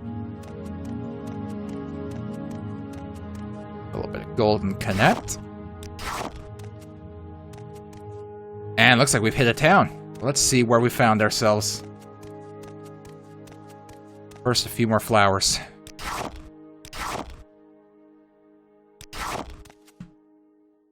Alright, so the path to Belmora continues over here, but we just found Pelagia, and they told us this would be along the way, so we are definitely on the right path here. So let's stop in at Pelagia and see if we can't sell some of the stuff we picked up, you know?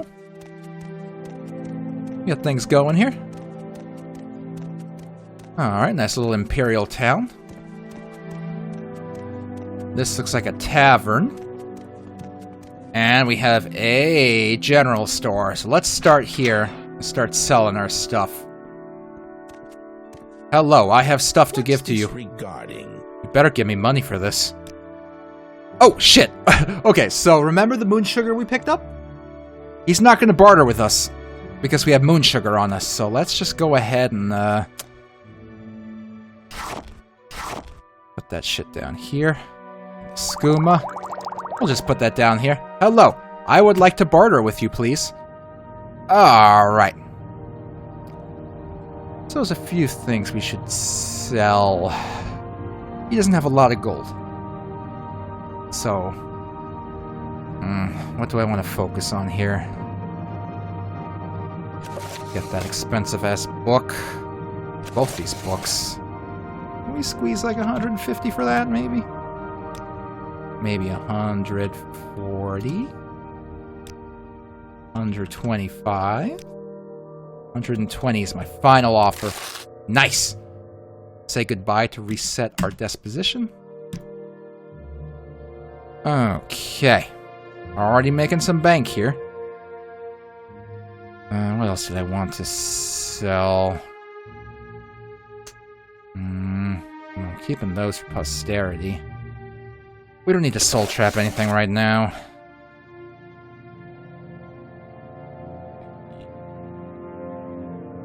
Oh, maybe some of these potions. Endurance? Yeah, we'll get rid of that. Luck, we don't need. Oh, we had a health potion all along. Huh. Hold on to the bug musk for a bit.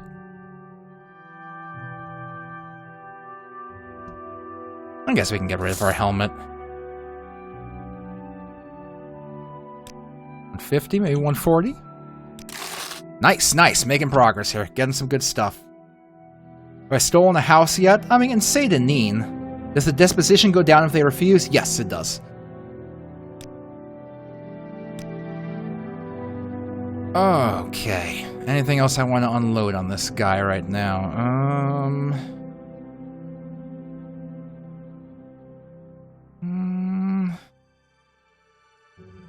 Let's hold on to the rest of the stuff for now. It could be useful to have this. I think I would like to have a shield, though.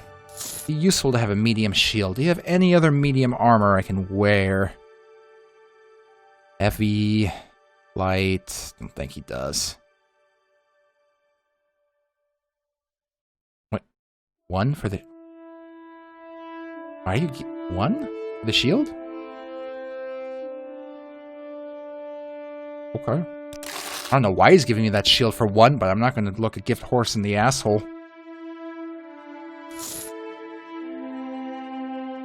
Oh! He sold us the shield for one because it's broken. No wonder it was so cheap. What a fucker. Well, that's fine. I'll just, you know... I'll just get her repaired somewhere. Okay, the guard went upstairs. I'm going to try to be a sneaky boy right now. Okay, saving. I'm saved. The guard is here. He doesn't see me. Okay, he doesn't see me. Let's see if we can't take some of his stuff. I want your claymore. Ooh, it's working. Silver longsword. Don't mind if I do. What else can we steal from this fucker? Ooh, that looks expensive.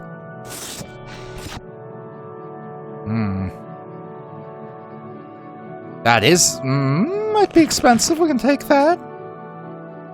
Steel tower shields, those are pretty expensive. Anything else particularly expensive? The rest of this is baby stuff. Nice stuff, idiot. Oh. I bit off more than I could chew. Oopsie. We're gonna have to drop some of this crud. What else is really heavy?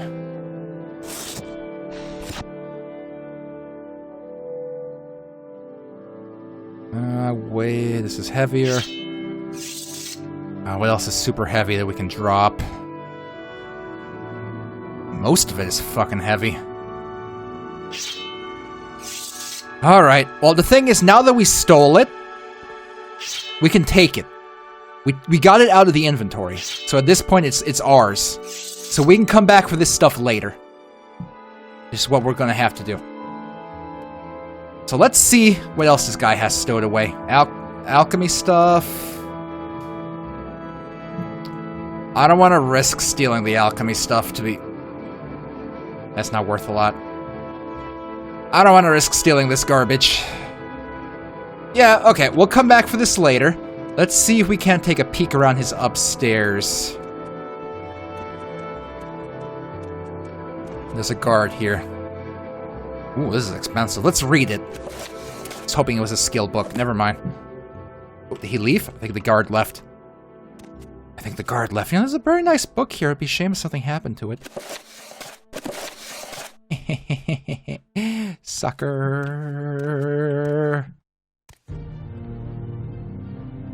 Oh, this book is worthless. But my journal has been updated. So the Pilgrim's Path lists a bunch of places, so we marked it on our map. So if we ever want to follow the Pilgrim's Path, we can. If that's what you want to do. What are we looking at here? What else has he got up here? Ooh, chest, but I don't think we can unlock it. Wait, no, we have lockpicks. Let's try this. Okay, no one's here. Let's see if we can't lockpick this sucker. Failed. Failed. Come on. Come on. Get in there. You can do it. I believe in you. Come on, man. Come on. Bust in there.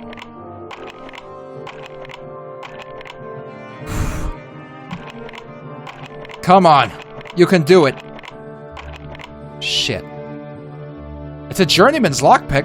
I'm not using an apprentice one. This is our best chance we got of getting in here. Oh, shit. He saw me. Reload.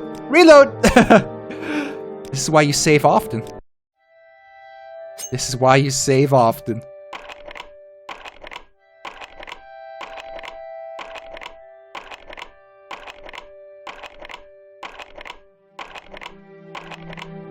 God damn.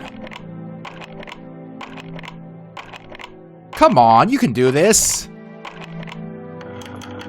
Got it. A Duemer Koher. Well, that's not great, but wasn't worth it. What a disappointment. Alright. I don't want your pants, dude. This is gross. Ew. Oh well, at least we had fun. Let's get out of here. Hello, guard. I wasn't just hanging out. I wasn't just hanging out up here, you know, doing bad things. I was doing good things. Anyway, let's fix our shield. This fucker sold us a broken shield, so let's get our armorer's hammer, use it on ourselves, which will bring up the repair screen. Okay.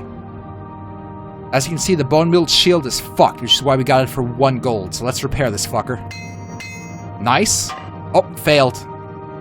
So the hammer has a certain amount of uses, and depending on your armorer's skill, you either succeed or you fail. Fail. Succeed. Bam, we're pretty much repaired. So now, got a good-ass shield for a decent price. It was a bargain. We came out on top of that. It looked like a scam, but now I got a good shield. And there's an armorer here. Ooh, excuse me, sorry, go on ahead. So this guy looks like he would not be as easy to steal from. He can see everything, so I don't think we're gonna get away with much from him. Let's see what he's selling. Ooh, got some bracers, so we can actually use these. Boots as well. Let's get bracers and boots. Might as well get greaves. Full set, 275, that's not so bad. How about 260 though? Doesn't want to do 60. Okay, 263. 266. Got it. Alright. We have to equip each individual piece, but now we take off the robe. You'll see we have everything except for pauldrons. But we got a new issue. The armor is so heavy that we can't walk around. Oh no. That's a bit of a problem. We're gonna have to drop some stuff here. I'll come back for you, sword. I promise. I promise I'll come back for you, sword. What's this about? We need to start processing our alchemy items, honestly. Okay. I wanted to actually get my hands on free alchemy equipment, but it's starting to look like it would be better if we just bought some and started working. So let's head into the fort here and start working our alchemy ingredients, because that's weighing us down a lot. And as soon as we start turning it into potions, we can sell it and you know, start working it. You can do something like that, Warp Drek. Let's see, where can I get some alchemy? Alchemy, alchemy, alchemy. Who here does alchemy? Speak quickly. Do you sell alchemy stuff?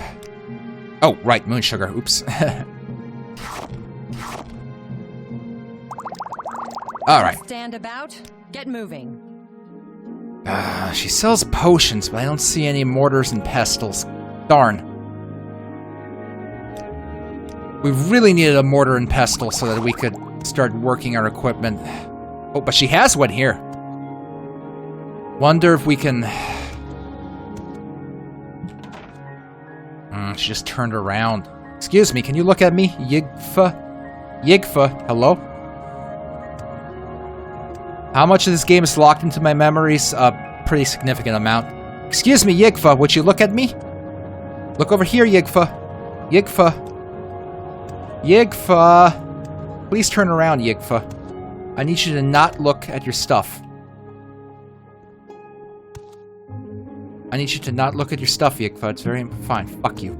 Let's see if we can't finagle. I'm gonna jump. She's not looking. Sneak. Usually if you get high up, it's harder for them to see you, but it's kind of tricky to do. Little tricky to... Look at me, you fucker. Stop looking at me. Stop it. I want your pestle and mortar. Don't see me. Do I have anything that can help here? No. Only I had like a chameleon potion.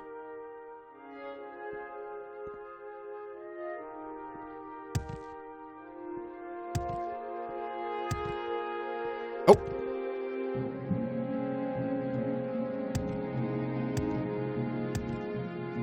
The icon appeared for a second while I was jumping.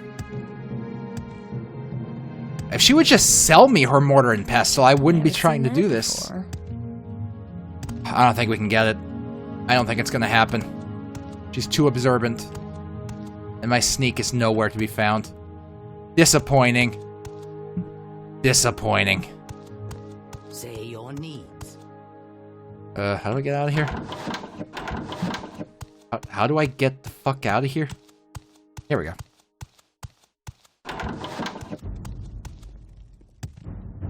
Oh well. Did this, the general trader here have a mortar and pestle? Let's check. It'll be worth it if we can fix our encumbrance issues. Oh, for fuck's sake! Yes, friend. Let's see. Don't see it. No, he doesn't have one. Urgh, that's annoying. Collecting all this stuff, specifically... We'll just have to come back for our cool stuff in the future. So I would stop and, you know, enjoy Pelagiad a little more, but honestly, if our encumbrance is so bad, we really need to do something about it. We might just have to head to Balmora now. Unfortunately.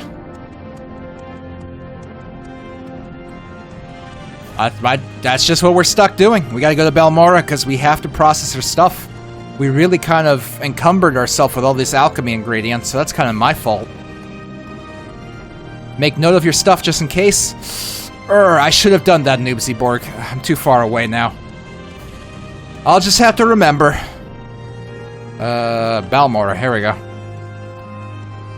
I should have done it when I was still in town, but I'll just remember. Anyway, it shouldn't be much longer to get to Balmora now.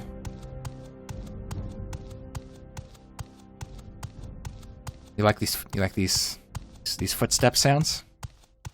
These slapping, big old slapping footsteps.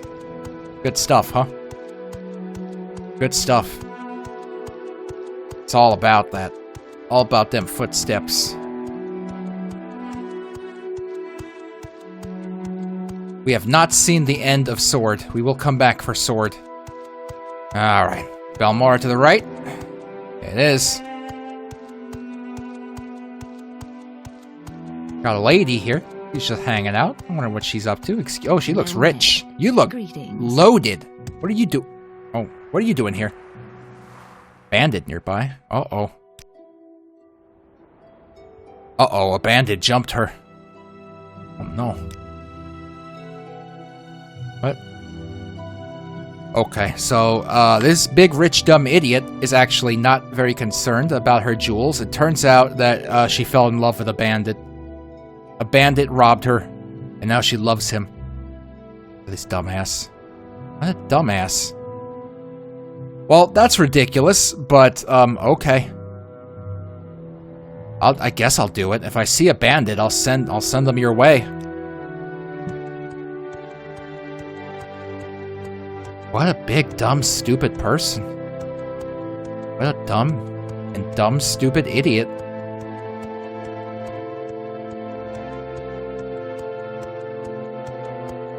Alright, so we passed another cave, and I believe there's a cave here as well. If we weren't almost over-encumbered, we would absolutely be investigating these caves, but I just have no more room for stuff in my inventory, unfortunately, so... Oh well. Let's get into Balmora. And start taking care of business. Most importantly, start processing these alchemy ingredients that are weighing us down. It's a shame, because it defeats the point of us going the long route if we can't stop for things now, but that's the bed I just made for myself by carrying all this crap. Alright, got another, signpost here. Let's see where we're going. Ghost Gate, Balmora. This way. This way! Alright, check the map. We're pretty much there. So, we'll skip Moonmoth Legion Fort, head straight into Balmora. Ooh, there's a rat here, and my... my fatigue is almost 0, so let's see how this goes. Oh boy. Alright, we got lucky. That could have went poorly, but fortunately, I managed to get a few good dice rolls there. Lots of slapping. Lots of feet slapping. Alright, passing through a little, volcanic, you know, lava trail. This is where the lava normally pours down. Balmora to the right. Oh, fuck off, rat.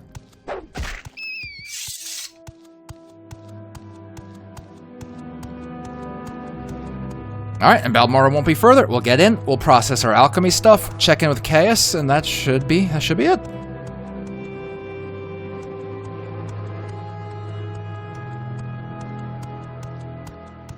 Alright, and this appears to be Moonmoth Legion Fort. As you remember, Celis told us that this would be along the way. So if we wanted to stop in, we could, but our inventory is in bad shape, so we're just gonna go directly to Balmora to go ahead and take care of it, and we'll just have to look at all these locations we missed another time. I swear a lot. Yes, I do. And here we go. That should be the last road sign, and Balmora will be right down here. Doing a lot of running and jumping right now. Kind of in a hurry, but that's just what we're doing. A lot of running and jumping.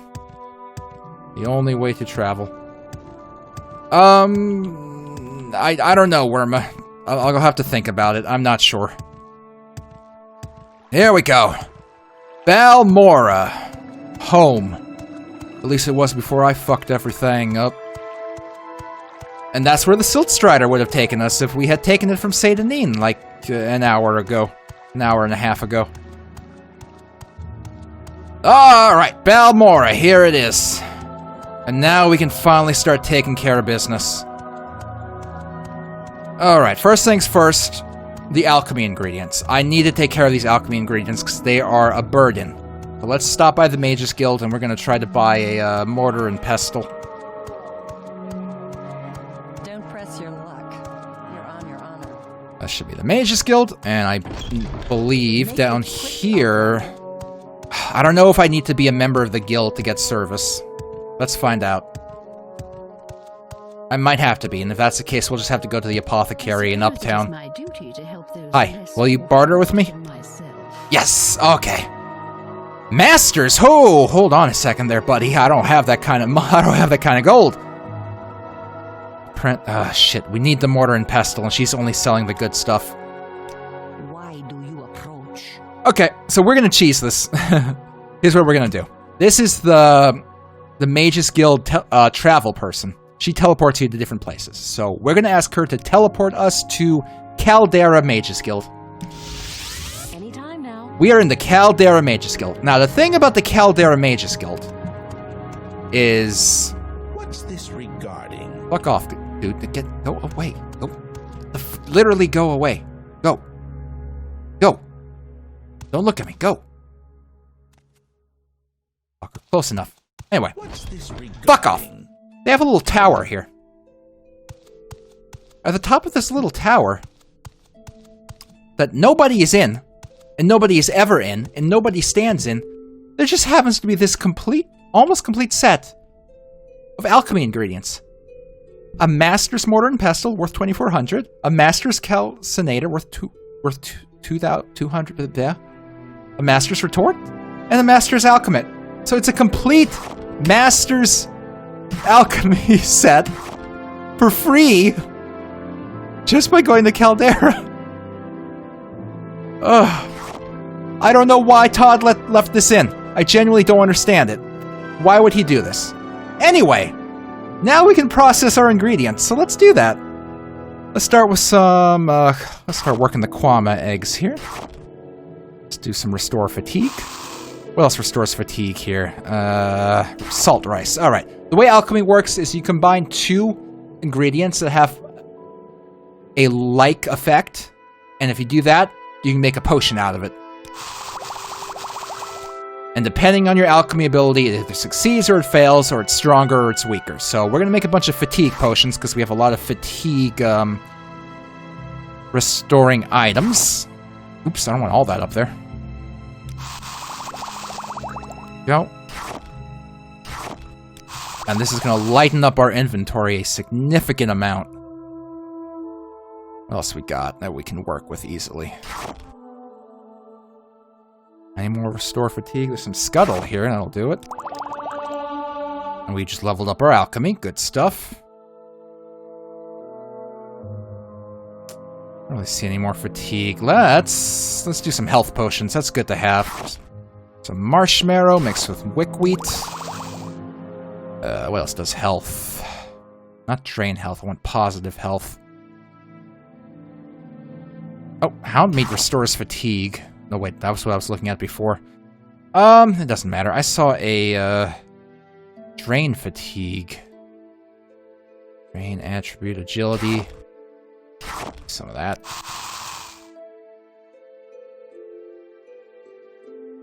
And it's more or less just going through here and figuring out what you want to work with, what you want to make potions out of, and making them.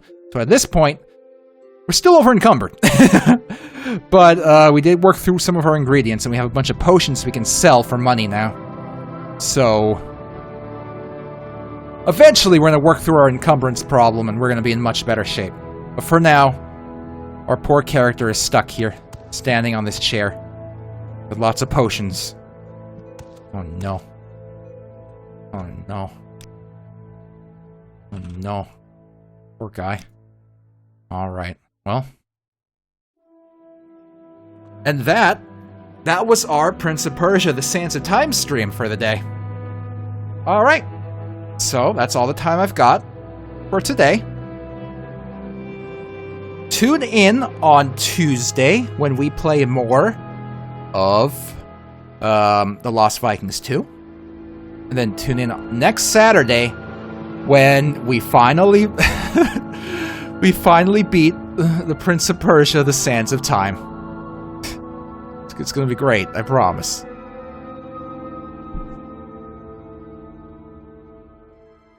Mario.